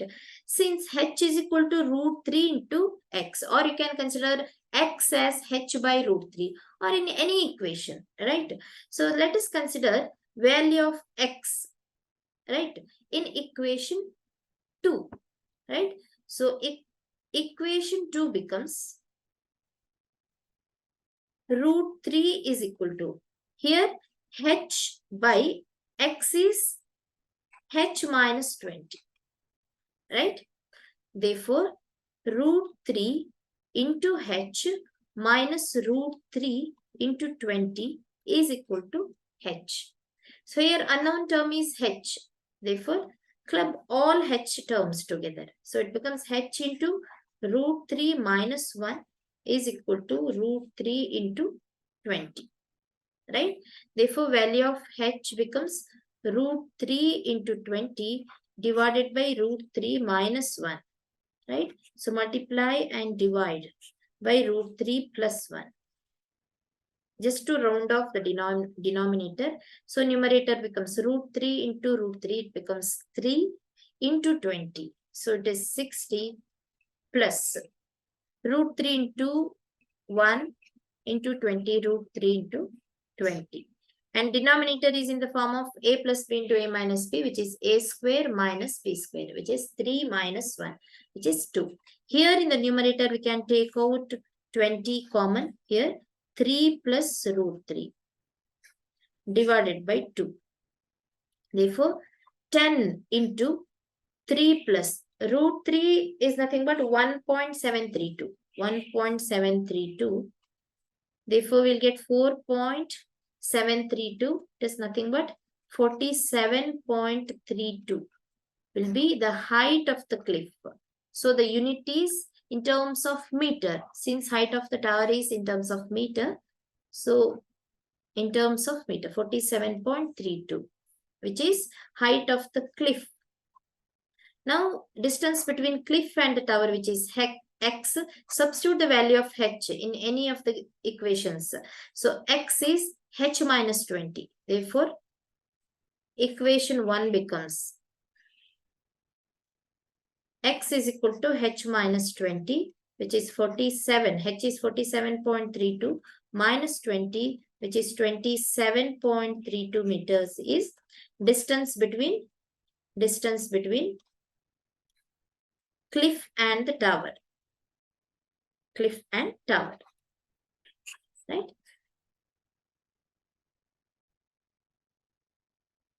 Question 19. Find the value of P if the lines 5x minus 3y plus 2 is equal to 0 and 6x minus py plus 7 is equal to 0 are perpendicular to each other. Hence, find the equation of a line passing through minus 2 minus 1 and parallel to 6x minus py plus 7 is equal to 0. So, let us consider two lines. Here, this is x-axis, y-axis. Here, let us consider two lines which are perpendicular to each other. So, you can consider any two lines like this, perpendicular to each other. So, let the first line be 5x minus 3y plus 2 is equal to 0. And the second line 6x minus py plus 7 is equal to 0, which are perpendicular to each other. Here, we are going to find the value of P. And there is another line So which is passing through points -2, -1, and which is parallel to second line, which is 6x minus py plus 7 is equal to 0. So here the point -2, -1 comes in the fourth quadrant. So we'll consider any point -2, -1, somewhere here it comes, right? If it is 0, if it is -1, -2, right? Point -1, -2, -1 comes here. So a line passing through point -2, -1, which is parallel to the second line, which is 6x minus py plus 7, right? So we need to find equation of this line, third line, right? Which is passing through -2, -1. Let us find the value of p first, right? So for that, let us consider two equations. So phi x, so given lines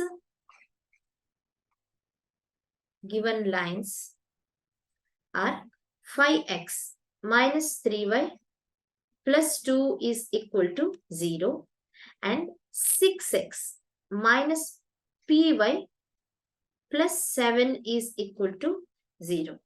So since two lines are perpendicular to each other, so product of their slopes is always 1. So let us consider m1 as slope of first line, m2 as slope of second line, right? m1 into m2 is always -1, right? If two lines are perpendicular to each other, right? So we'll consider this as equation 1 or line 1 and line 2, right? So line 1 is perpendicular to line 2. Therefore, slope m1 into slope m2 is equal to -1, right? So let us find slope of the given two lines, right? For that, we have to express the lines in the form of y is equal to mx, right? So equation 1 becomes, let us express equation 1 as y is equal to mx. So we'll take 3y to the RHS. So 5x plus 2 is equal to 3y.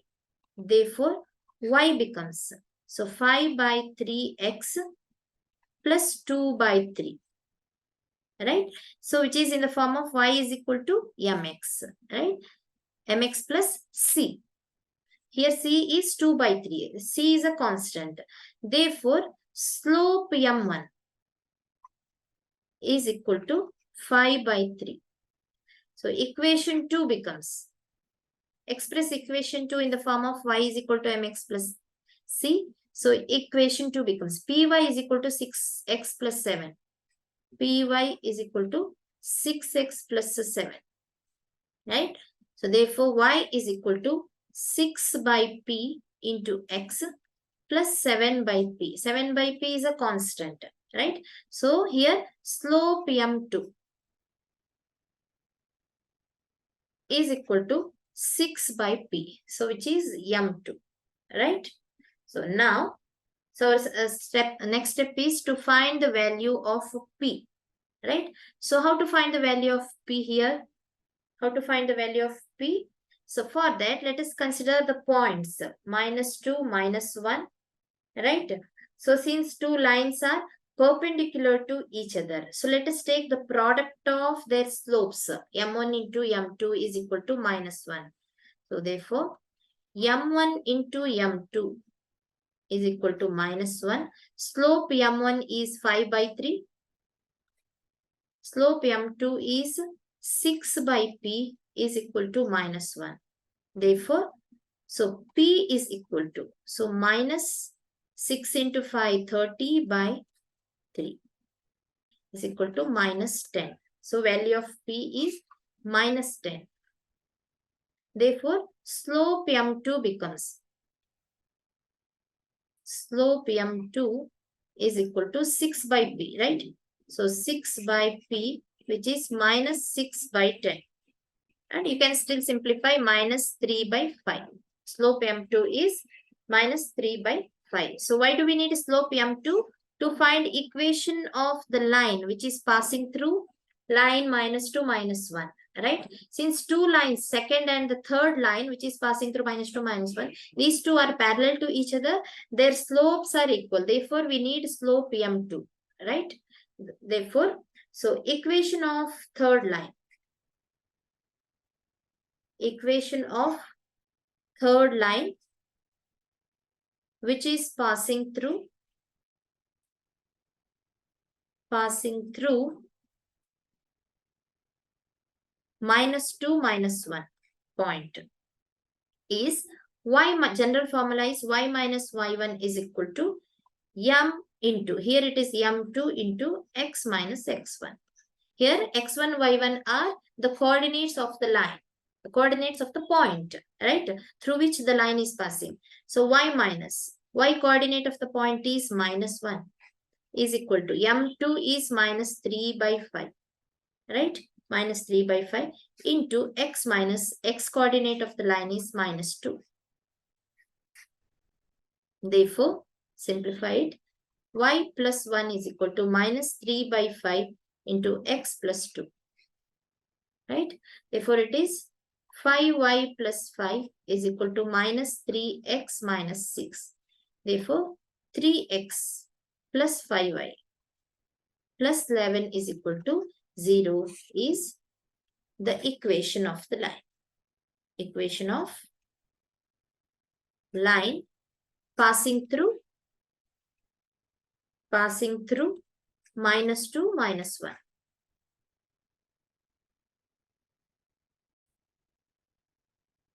Question 20. Using properties of proportion, find x is to y, ratio of x and y. So given that x square plus 2x by 2x plus 4 is equal to y square plus 3y by 3y plus 9. Here students, we are using componendo dividendo rule, right? So it's a property of proportion. So by componendo and dividendo rule, componendo dividendo rule,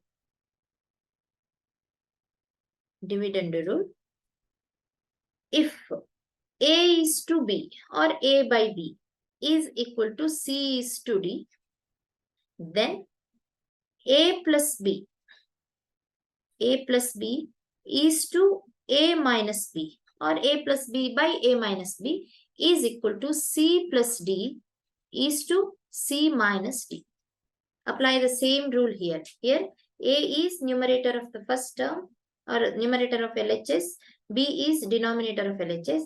So it is C, numerator of RHS, D is denominator of the RHS, right? So therefore, the given equation becomes A plus B by A minus B. Here A is x square plus 2x plus B. So B is 2x plus 4 divided by A minus B. A is x square plus 2x minus B is 2x plus 4 is equal to C plus D by C minus D. C is y square plus 3y plus 3y plus 9 divided by C minus D. Y square plus 3y minus 3y plus 9. Simplify it, right? So x square plus 4x plus 4 divided by denominator becomes x square, 2x will get cancelled, x square minus 4 is equal to y square plus 6y plus 9 divided by y square, 3y will get cancelled, minus 9, y square minus 9. So still we can simplify. Here the numerator of the LHS is in the form of a square, yes, x plus 2 whole square. So a plus b whole square, right? So x plus 2 whole square is x square plus 4x plus 4, right? A square plus 2ab plus b square. Therefore, so numerator can be written as x plus 2 whole square. Denominator is in the form of a square minus b square, which is a plus b into a minus b. Here, numerator of RHS, y square plus 6y plus 9. So y plus 3 whole square. So Denominator becomes a plus b into a minus b. Therefore, here we can cancel x plus 2, 1x plus 2. So, x plus 2 by x minus 2 is equal to y plus 3 by y minus 3. So, this equation is in the form of, again, a is to b is equal to, yes, a is to b is equal to c is to d. Therefore, a plus b by a minus b is equal to c plus d by c minus d. By componendo dividendo rule, apply the same rule. A plus b, x plus 2 plus b is x minus 2, right? By a minus b, x plus 2 minus b is x minus 2 is equal to c plus d, y plus 3 plus y minus 3 divided by y plus 3 minus of y minus 3, right? Simplify, we will get 2x. Here 2 will get cancelled by x and x will get cancelled. 2x by 4 is equal to 2y by y and y will get cancelled. 2y by 6, right? Therefore, so 2 into 2, 2 into 3. Therefore, x by y, take this y to the LHS part. So, 2 by 3. Therefore, x is to y is equal to 2 is to 3. Here the question is, so to find the ratio of x and y, right? So, it is 2 is to 3.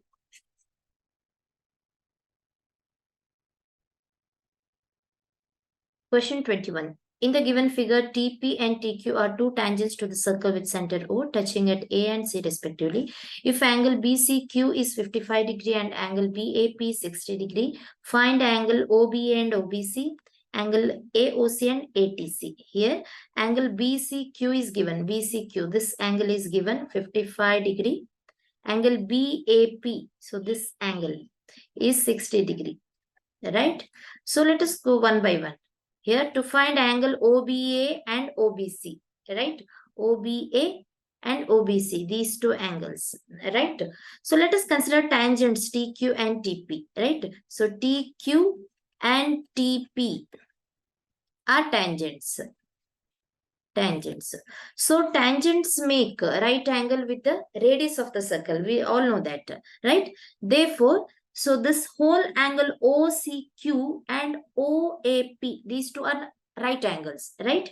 Therefore, angle OCQ is equal to 90 degree and angle OAP is also 90 degree. Right? So consider OCQ. Angle OCQ is sum of two angles, OCB and BCQ, right? So therefore, angle OCB plus angle BCQ is equal to 90 degree, right? BCQ is already given, which is 55 degree. Therefore, angle OCB is equal to 90 minus BCQ. Angle BCQ is 55 degree. Therefore, it is 35 degree. Angle OCB is 35 degree, right?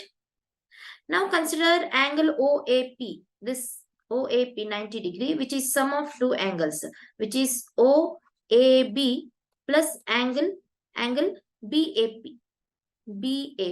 which is 90 degree, right? Therefore, angle OAB, BAP is already given, which is 60 degree. Angle OAB is 90 minus 60 degree, which is 30 degree, right? So, angle OAB is 30 degree, right?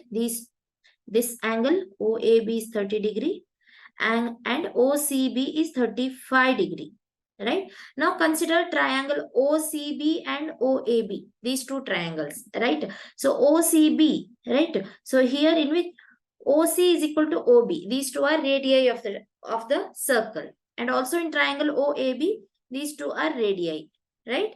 Therefore, so in triangle OCB, right? OC is equal to OB. Therefore, their opposite angles are also equal, right? Therefore, angle OCB, angle at C is equal to angle at B, which is OBC, which is 35 degree because OCB is 35 degree. Therefore, OBC is also 35 degree. Therefore, angle OBC is 35 degree, right? So, here on another side, triangle OAB, OAB, right? So, in which OA is equal to OB. Two sides are equal, right? Therefore, opposite angles are equal. Therefore, angle at A, which is OAB, is equal to angle OBA. So, OAB is 30 degree. Therefore, OBA is also 30 degree, right? Therefore, angle OBA is equal to 30 degree, right? So, first question got over. So, come to the second part. To find AOC. Angle AOC. So, which is that angle? AOC, this angle, right? Here, students, so we know the angles OBC and OBA. These two are 35 and 30 degrees respectively. Here, angle AOC is an angle made by an arc. Here, we'll consider AC an arc. So, AC has made an angle AOC at the center, and also it has made an angle ABC at the circumference, right? We know that if an arc makes an angle at the center, that angle will be the double the angle which is already made at any point on the circumference, right? Therefore, we can say angle AOC is equal to 2 times angle ABC. The reason is angle made by an arc at the center is 2 times or double 2 times angle made by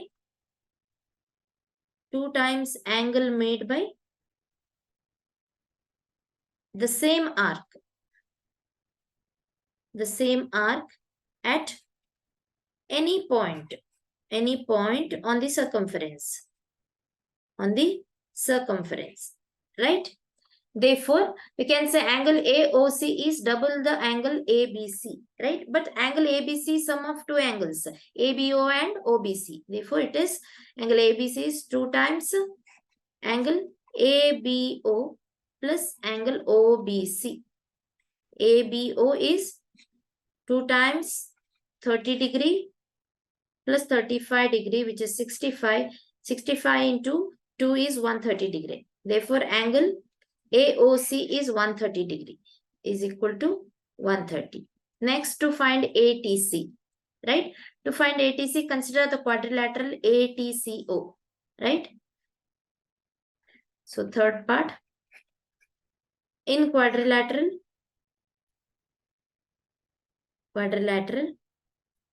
ATCO. So, sum of the angles, interior angles are equal to 360 degree, right? Therefore, angle ATC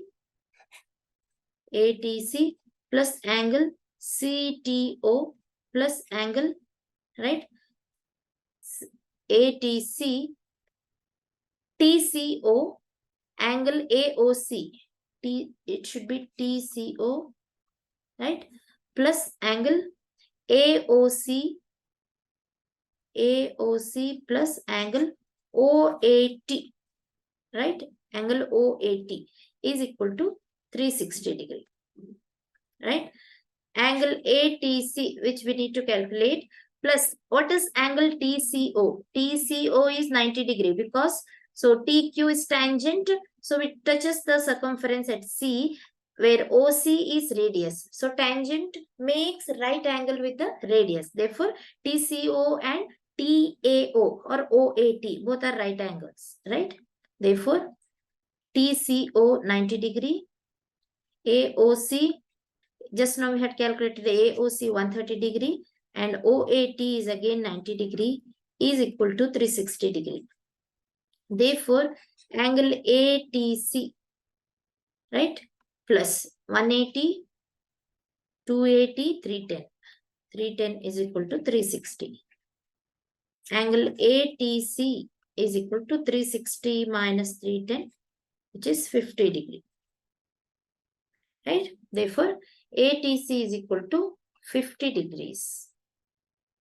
Right? So, OBA, OBC are 35 and 30 degrees respectively. AOC is 130 degree. ATC is 50 degree.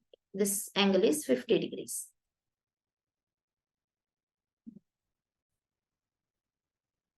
Question 22. What must be added to the polynomial 2x cube minus 3x square minus 8x so that it leaves a remainder 10 when divided by 2x plus 1?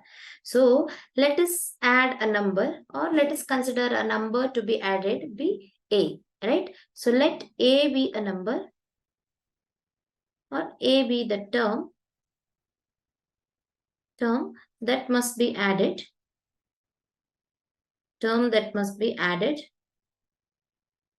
to the given polynomial 2x cube minus 3x square minus 8x, right?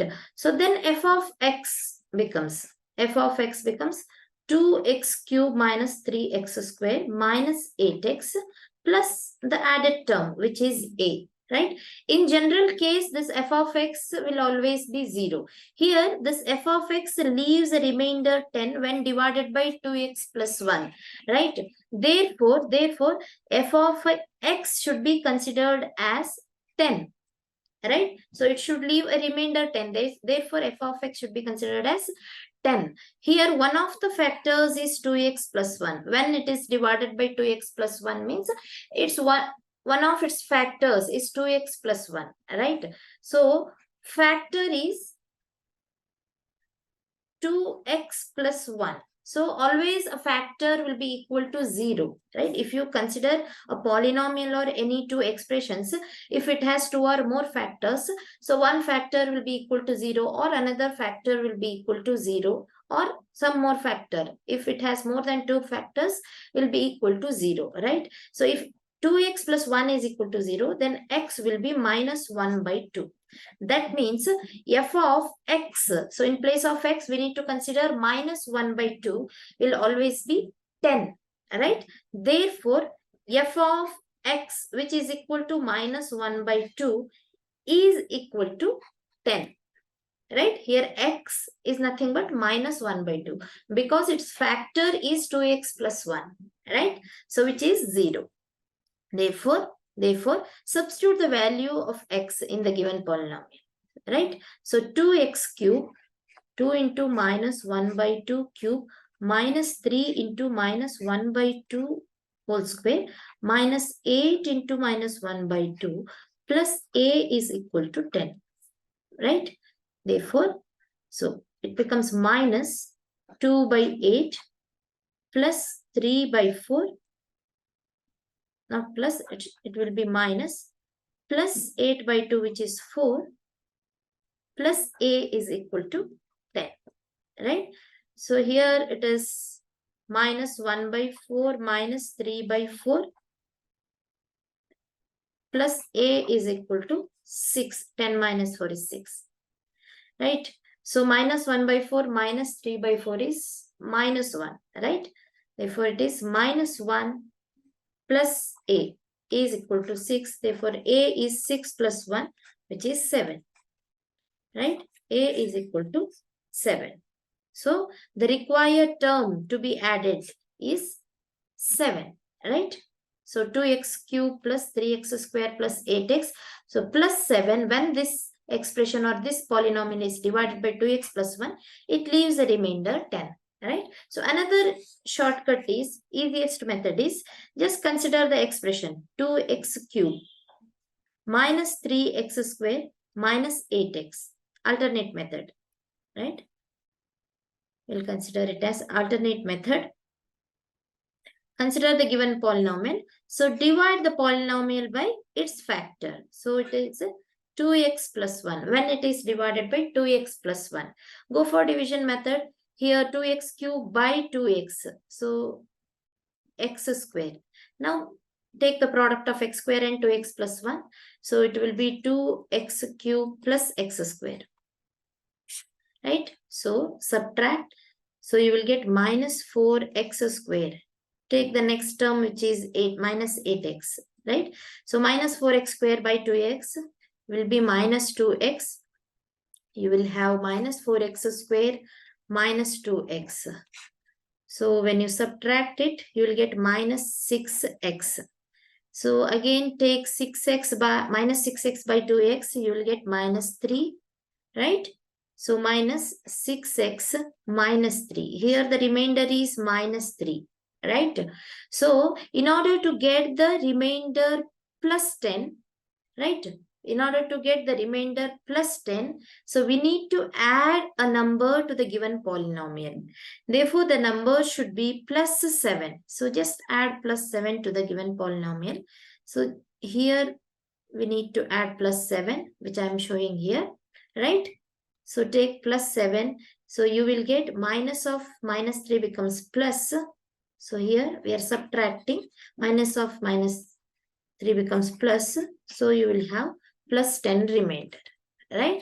So it is very easiest method. This alternate method is. Otherwise, you can go for the previous method, taking f of x as 10, right? By adding an unknown term, which is a, like that. Otherwise, you can go for alternate method.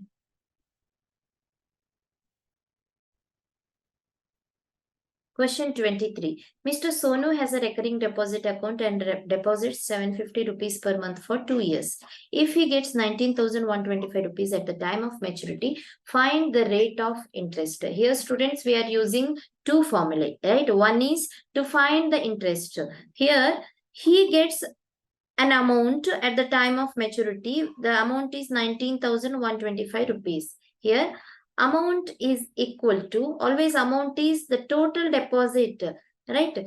Plus the interest we are receiving. So total deposit plus interest gives amount, right? Whereas interest, in case of recurring deposit account, interest is equal to.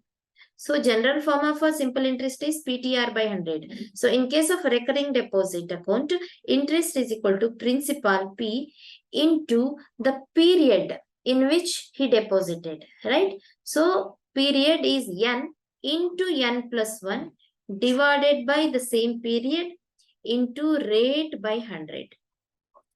Right, this gives interest. So let us go for first one, right? First formula. So in which we are going to calculate the interest. Here amount he received is 19,125 and the total deposit is, he deposited 750 rupees for 2 years. Here 750 rupees is per month. Therefore, the period should be in terms of months. 2 years is 24 months. 750 into 24 plus interest. Right? So 750 into 24 is 18,000 plus interest. Therefore, interest he got. Interest is equal to 19,125 minus 18,000. So which is equal to 1,125 rupees. Right? This is the interest he got.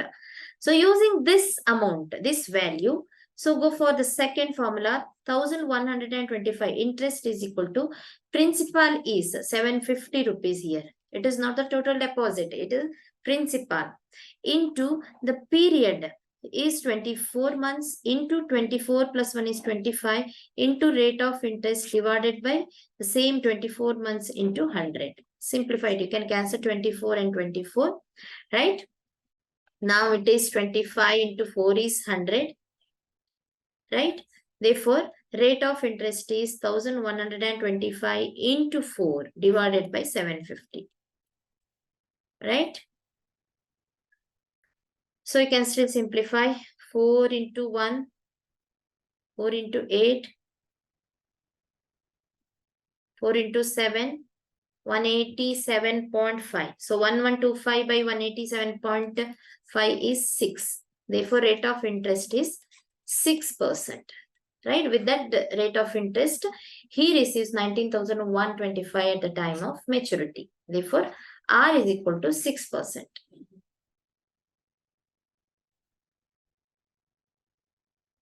Question 24. Use graph paper for this question. Take 1 centimeter is equal to 1 unit on both X and Y axis. So we'll take the scale. So 1 centimeter. So x-axis, for x-axis 1 centimeter is equal to 1 unit, and y-axis 1 centimeter is equal to 1 unit, right? So first question, plot the following points on your graph sheets. Here are points given A, B, C, D and E points. So let us represent these points on graph sheet. Here, so along positive x-axis, we have 1, 2, each centimeter. 1 centimeter is equal to 1 unit. Therefore, we'll consider 1, 2, 3, 4, up to 6 we'll consider, right? So you can take the original graph sheet and can try this question. So along negative x-axis, we'll start from -1, -2, -3, -4, and -5. So positive y-axis, we have 1, 2, 3, 4, up to 5, right? So negative y-axis, so we'll take -1, -2, -3, -4, up to -5. So let us represent these points, right? So here point A, its coordinates are -4 and 0. So -4, so negative x, right? X-axis, and 0. So y coordinate is 0. Therefore, point A comes here, right? A is -4 and 0. Its coordinates are -4, 0. And coordinates of B are -3 and 2. -3 x coordinate, 2 y coordinate. Therefore, point B is in second quadrant, right? So B coordinates are -3, 2. Coordinates of C are 0 and 4. X coordinate is 0, y coordinate is +4. Therefore, so point C comes on the y-axis, positive y-axis. Therefore, it is 0, 4. Right? Next is point D, 4, 1. So, x and y coordinates are positive. Therefore, point D is in first quadrant, 4, 1. And point E is 7, 3. So, 7, x coordinate is 7, y coordinate is 3. Therefore, point E will be in first quadrant, 7, 3.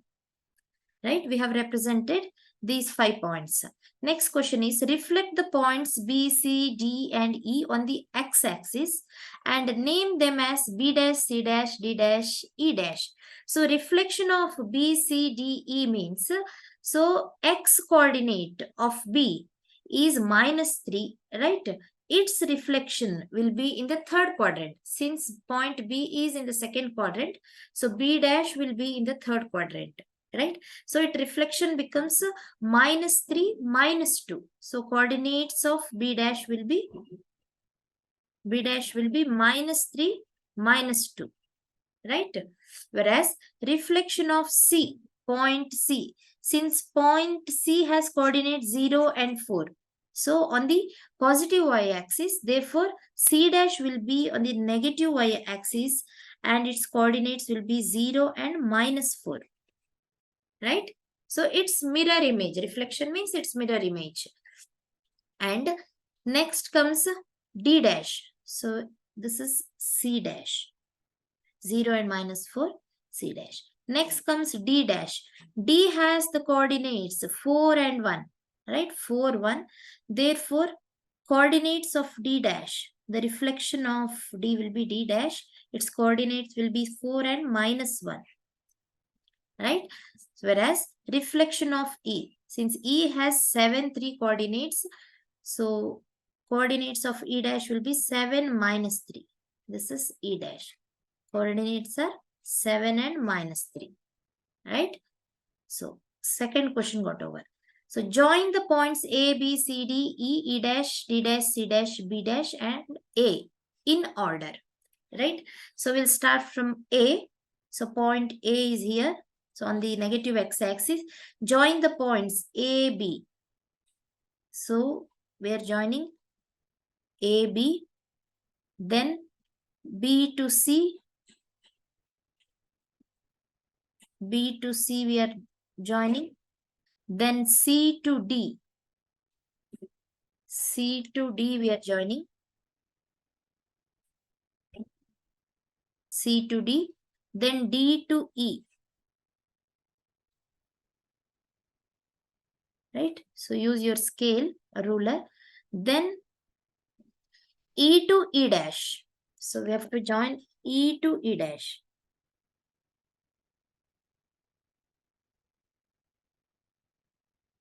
Right? E to E dash. Then E dash to D dash. Right? E dash to D dash.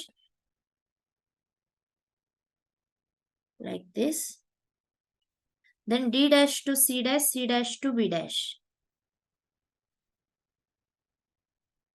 Yes, D dash to C dash to B dash.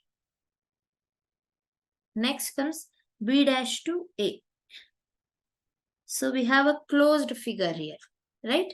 So we have a closed figure and the question is name the closed figure formed. So this closed figure has 1, 2, 3, 4, 5, 6, 7, 8 and 9 sides. Therefore, closed figure is a nanogon, right? So at last we have to write, therefore, closed figure so formed is a nanogon. So which has 9 sides. We can name it as nanogon, which has 9 sides, right?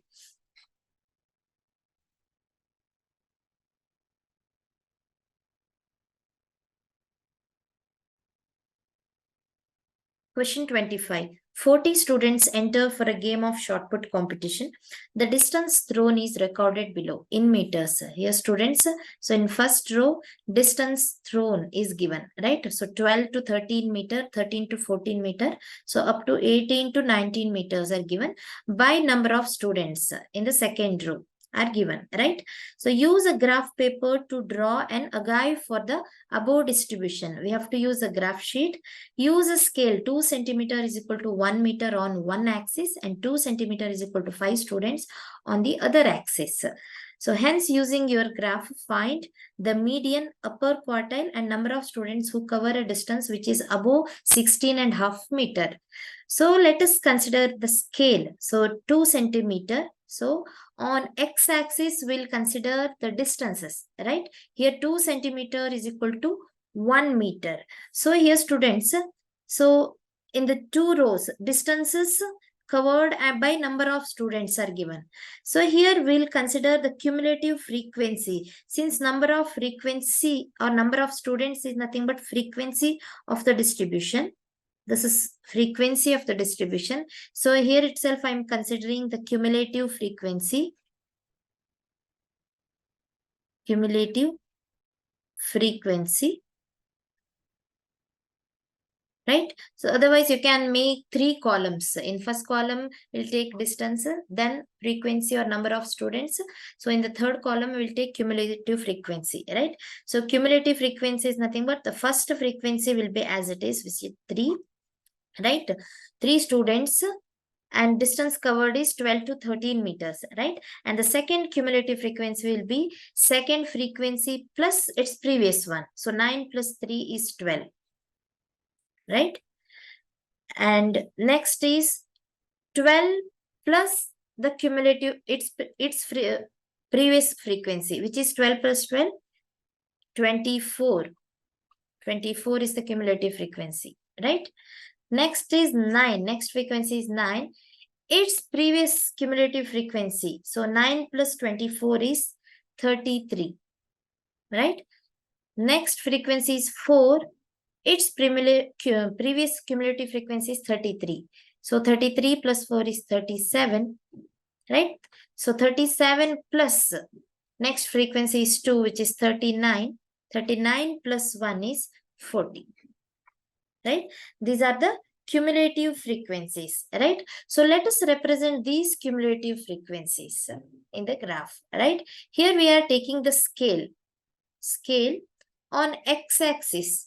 We are taking the distances. So here 1 centimeter, according to the question here, 2 centimeter is equal to 1 meter. So we'll take the same scale. 2 centimeter is equal to 1 meter on x-axis. And on y-axis, we are taking the number of students. It is nothing but the cumulative frequency we are taking. So according to the question, it is 2 centimeter is equal to 5 students. 5 students, right?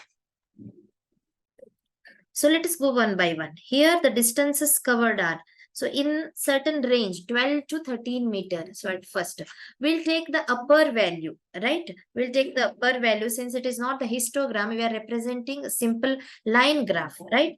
Therefore, so let us take the upper limit, right? So which is 13 meter and the respective cumulative frequency is 3 students, right? So 3 students covered 13 meters of distance. Here along x-axis we'll taking 2 centimeter is equal to 1 meter. We'll start from 13 meter. So 14, 15, 16, 17, right? 18, 19, 20, right? So along x-axis. So 13 meters. Distance covered is 13 meters. By number of students is nothing but 3, right? 3 students covered 13 meters of distance. So it comes somewhere here, right? And the next value is 12 students covered. Upper limit is 14 meters of distance, right? 12 students. So number 12 comes somewhere here. So here 12 students cover 14 meters of distance. Then so number of students is 24 cumulative figure. 24 students covered 15 meters of distance. So we'll take 24, right? 24 students covered 15 meters of distance. So number of students will take 25 here. Next comes 30, right? 35, 40, 35. Since 2 centimeter is equal to 5 students, right? So here 24 students covered 15 meters of distance. Number 24 comes somewhere here. Yeah, 15 meters. Next, 33 students covered 16 meters of distance. 33. So comes somewhere here. 33 students covered 15 meters. So not 15, it is 16. 16. Therefore, so it will come somewhere here. 33. Next, 37 students covered 17 meters of distance. 37 comes somewhere here. They covered 17 meters, right? 17 meters of distance. Next comes 39. 39 students covered 18 meters. So we'll take 39, 18 meters, and 40 students covered 19 meters of distance. So number 19 comes somewhere here. So the graph will be, so join all these lines. So like this. Join all these lines. So you will get a graph like this, right? So our next step is, so representation of the data got over, right? So using your graph, find the median, right? So here we need total number of students to find the median, right? So I'll complete the calculation part here. So here, total number of students. Total number of students. We'll consider it as capital N. N is equal to 40. So we'll consider the first question. Median is equal to. Median is equal to. The formula says it is N by 2th term. N by 2th term. Here total number of students is 40 by 2th term, which is 20th term. 20th term will be the median of the distribution.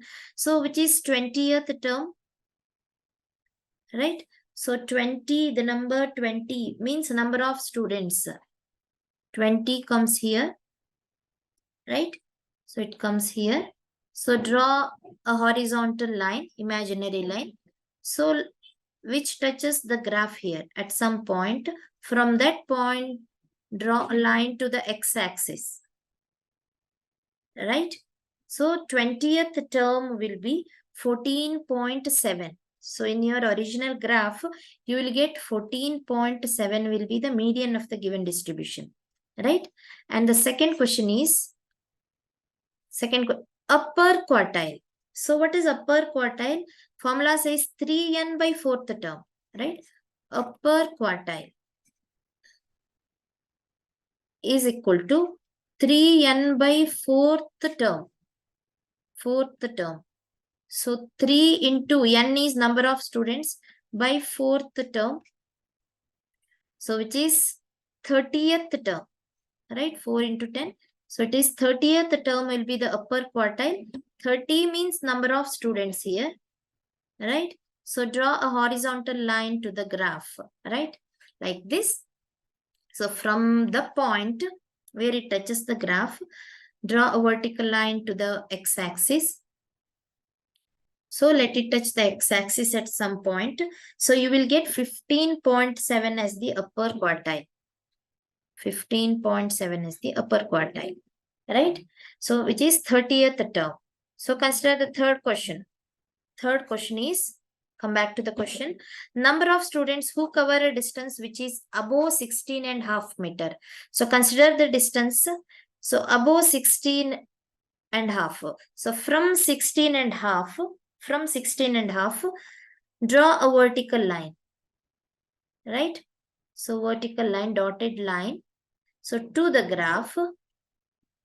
So until it touches the graph. From this point. So draw a line to the y-axis. Join these two.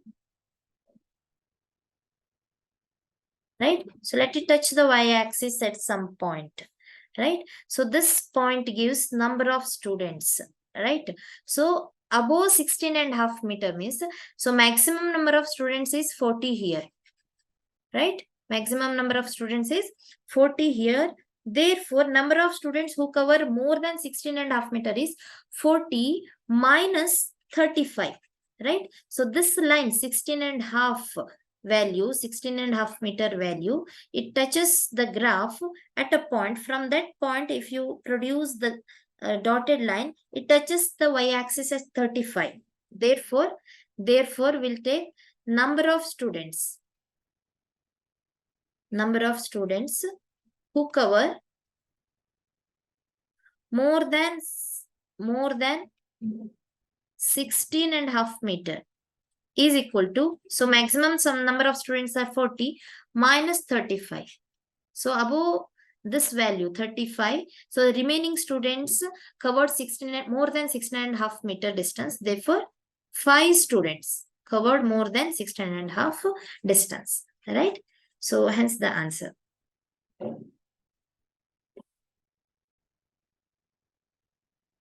Question 26. If x is equal to root 2a plus 1 plus root 2a minus 1 whole divided by root 2a plus 1 minus root 2a minus 1, prove that x square minus 4x plus 1 is equal to 0. So let us apply componendo and dividendo rule here, right? So it says a by b, if a by b is equal to c by d, or a is to b is equal to c is to d, then a plus b by a minus b is equal to c plus d by c minus d, right? Apply the same rule. Here, a by b is nothing but x divided by 1, the LHS part. Therefore, we'll say x divided by 1 can be written as x plus 1, right? So then a plus b by a minus b, x minus 1 is equal to c plus d. So whole part is c, numerator part, whole part is, denominator part is d, right? So root 2a plus 1 plus root 2a minus 1 plus d is root 2a plus 1. So plus of minus is minus root 2a minus 1. Right? C plus d divided by c minus d. C is root 2a plus 1 plus root 2a minus 1. This is c, minus d is root 2a plus 1. Minus of minus becomes plus root 2a minus 1, right? So in the numerator part, So we can cancel root 2a minus 1, right? So in the denominator, we can cancel root 2a plus 1. Therefore, we have 2 times root 2a plus 1 divided by 2 times root 2a minus 1 is equal to x plus 1 by x minus 1. So x plus 1 by x minus 1. So let us square both the sides, both LHS and RHS. So squaring both sides. So here we can cancel 2 and 2. Squaring both sides. Just to remove the root sign here. So x plus 1 whole square. So x plus 1 by x minus 1 whole square is equal to. So squaring both sides, we will get 2a plus 1 by 2a minus 1. Right? So now expand the term x plus 1 whole square and x minus 1 whole square. So x square plus 2x plus 1 by x square minus 2x plus 1 is equal to 2a plus 1 by 2a minus 1. Again, let us apply component to dividend rule, right? So a by b is equal to c by d.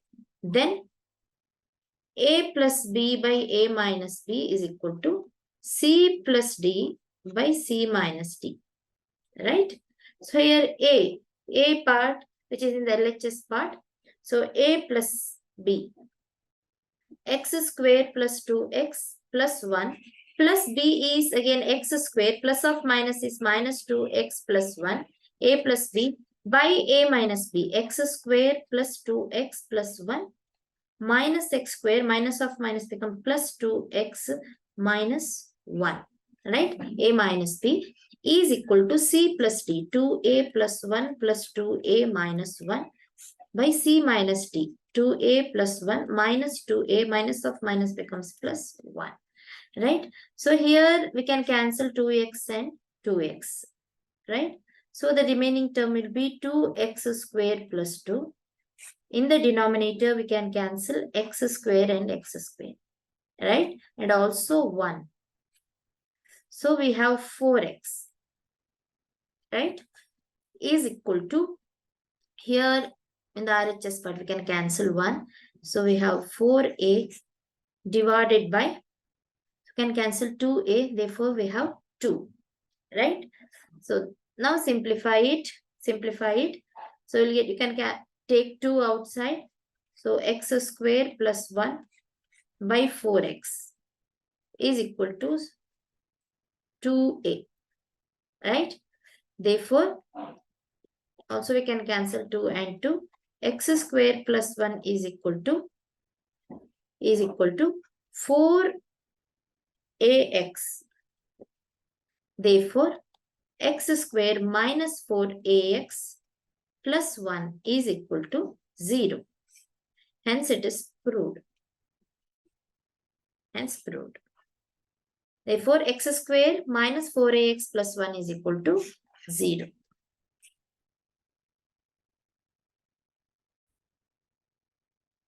Question 27. If the sixth term of an arithmetic progression is equal to 4 times the first term and the sum of first 6 terms is 75, find the first term and the common differences. So in an arithmetic progression, so nth term of an arithmetic progression, an is equal to a plus n minus 1 into d.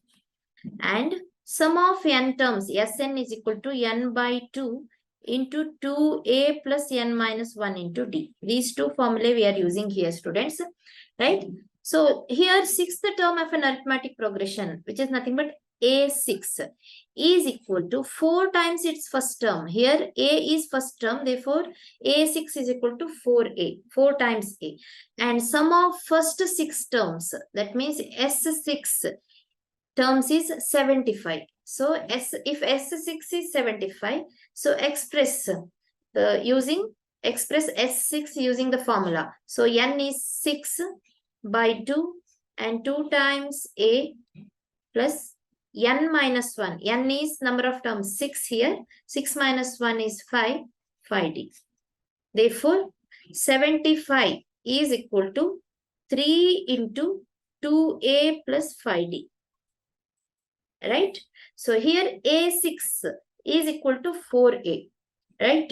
So A6 can be written as first term plus A plus n minus 1 into D. So which is 6 minus 1 into D is equal to 4A. That means A plus 5D is equal to 4A, right? So 5D is equal to 4A minus A is 3A, right? Therefore, we can write D as common difference as 3 by 5 into A, right? Substitute this one value of D as 3 by 5 into A in this relation here. 75 is equal to 3 into 2A plus 5D, right? So S6, 75. S6 is nothing but 75, sum of 6 terms is equal to 3 times 2A plus 5 times D is 3 by 5A. So 3 by 5 into A. Right? We can cancel 5 and 5. So 2A plus 3A becomes 5A. Right? Therefore, 75 becomes 15A. Therefore, first term A is equal to 75 by 15, 5. Therefore, first term is 5 and the common difference D is equal to 3 by 5 into A is again 5, which is 3. Right? Therefore, first term A is equal to 5 and the common difference D is equal to 3. So the question is for first term and the common difference. Question 28. The difference of two natural numbers is 7 and their product is 450. Find the numbers. Here the easiest method is, children, to find the factors of 450. Here the product is 450. So let us find the factors of 450 first. That means we are expressing 450 as the product of two or more numbers here. So to find the factors, let us start with the least number, which is 2. Since the number is an even number, given number 450 is an even number, 2 into 2, 2 into 2, 2 into 5. So this 225 is divisible by 3. So we can go for 3. 3 into 7, 3 into 5. Again, it is divisible by 3. 3 into 2, 3 into 5. So divisible by 5. 5 into 5. Again, 5 into 1. Therefore, 450 can be expressed or can be written as product of 2 in 3, 3, 5 and 5. These are the factors. Now find the factors or find the numbers, right, such that their difference should be 7, right? So now check 5 into 5, which is 25. Take these three numbers, 3, 3 and 2. 3 into 3, 9, 9 into 2, 18. So the difference between 18 and 25 is 7, right? Difference is 7 is the difference. Therefore, 450 can be written as product of 18 and 25, right? So that difference between 18 and 25, 25 minus 18 is equal to 7. Therefore, the numbers are 25 and 18. So their product is 450 and the difference is 7. So this is the easiest method. Otherwise, you can go for some other method. So let the numbers be x and y, right? So let x and y be the numbers. Right? So here, product of the numbers is x into y is equal to 450. And difference of two natural numbers, x minus y is equal to 7. Right? If x into y is 450, x can be written as 450 by y. Therefore, x minus y can be written as, in place of x, we'll write 450 by y minus y is equal to 7. Therefore, 450 minus y square is equal to 7y. Right? 7y. So, y square plus 7y minus 450 is equal to 0, a quadratic equation, right? So find the value of y by splitting the middle term. Otherwise, you can go for the formula method. So minus b plus or minus b square minus that one, right? Root of b square minus 4ac. So easiest method is splitting the middle term. So here y square. So here a into b is 4 minus 450 and a plus b is equal to 7. Right? Therefore, a is equal to. So here, since we should have plus 7. So a is 25, b is minus 18. Therefore, the product will be minus 450. So therefore, quadratic equation can be written as y square plus 25y minus 18y minus 450 is equal to 0. Is equal to 0. Take first two terms where y is common. Y plus 25 minus 18 is common in the last two terms. So we have y plus 25 is equal to 0. Therefore, y plus 25 is equal to 0 and y minus 18 is equal to 0. Right? Therefore, y is equal to minus 25. Y is equal to 18. Here it is given that difference of two natural numbers. So this cannot be a negative number. Therefore, y is equal to 18. Here, we have to take y as 18, a positive integer, right? Therefore, x becomes 450 by y, which is 18. We'll get x is equal to 25. Y is equal to 18. This is another method. Easiest method is directly take the factors of 450, right? In that, take the numbers, right? Two numbers such that the difference should be 7. That will be the easiest method.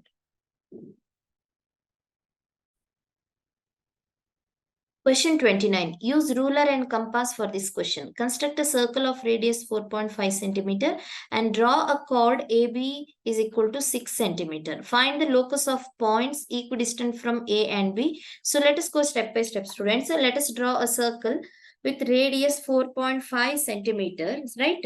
So take the compass. So measure 4.5 radius and draw a circle like this. I'm just showing the rough diagram here. So draw a circle.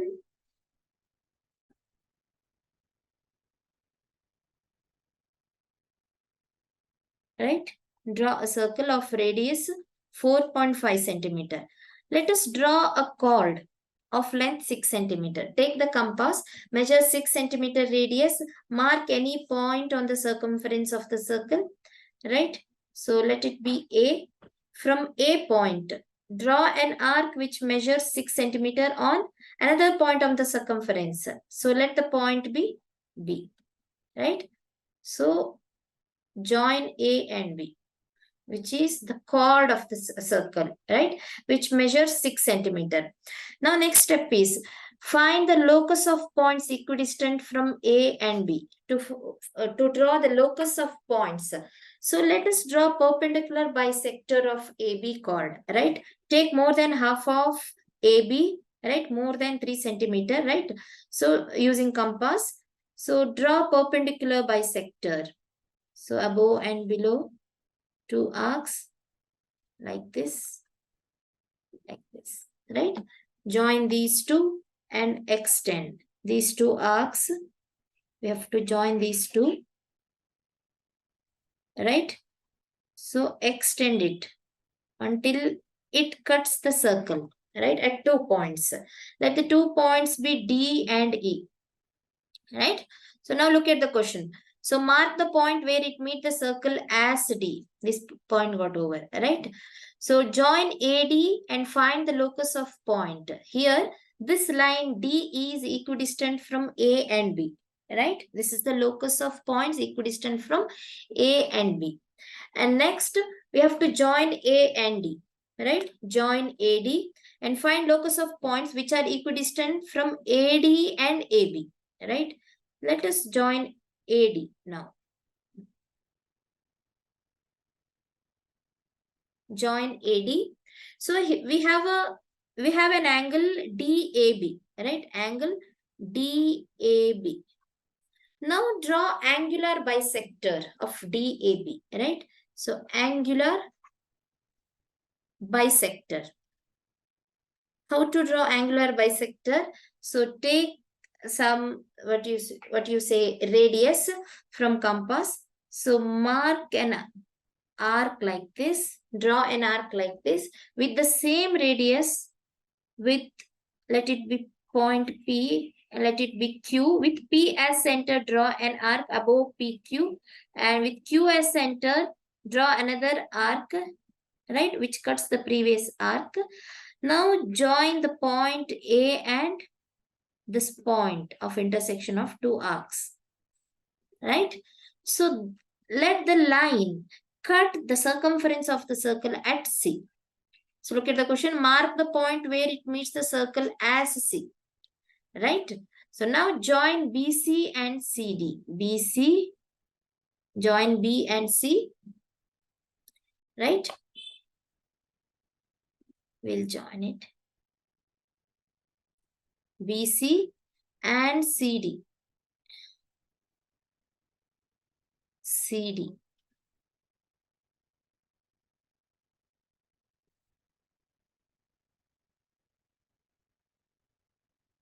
A minute. Yes, we'll join BC and CD, right? So measure and write down the length of side of CD, right? Of the quadrilateral ABCD. So we have to measure CD now. So you will get CD as 5 centimeter. CD as 5 centimeter, right? Here the steps are, first we need to construct a circle of radius 4.5. Construct a circle of radius 4.5. Then draw a chord. Using compass, draw a chord measuring 6 centimeter, right? So now draw the perpendicular bisector of AB, right? So let the perpendicular bisector cut the circle at 2 points, right? 2 points, D and E respectively. Then join DE, right? So this will be the locus of points which are equidistant from AD and AB, right? The equidistant from points A and B. Now join AD. Now draw angular bisector. So you using certain radius, draw an arc.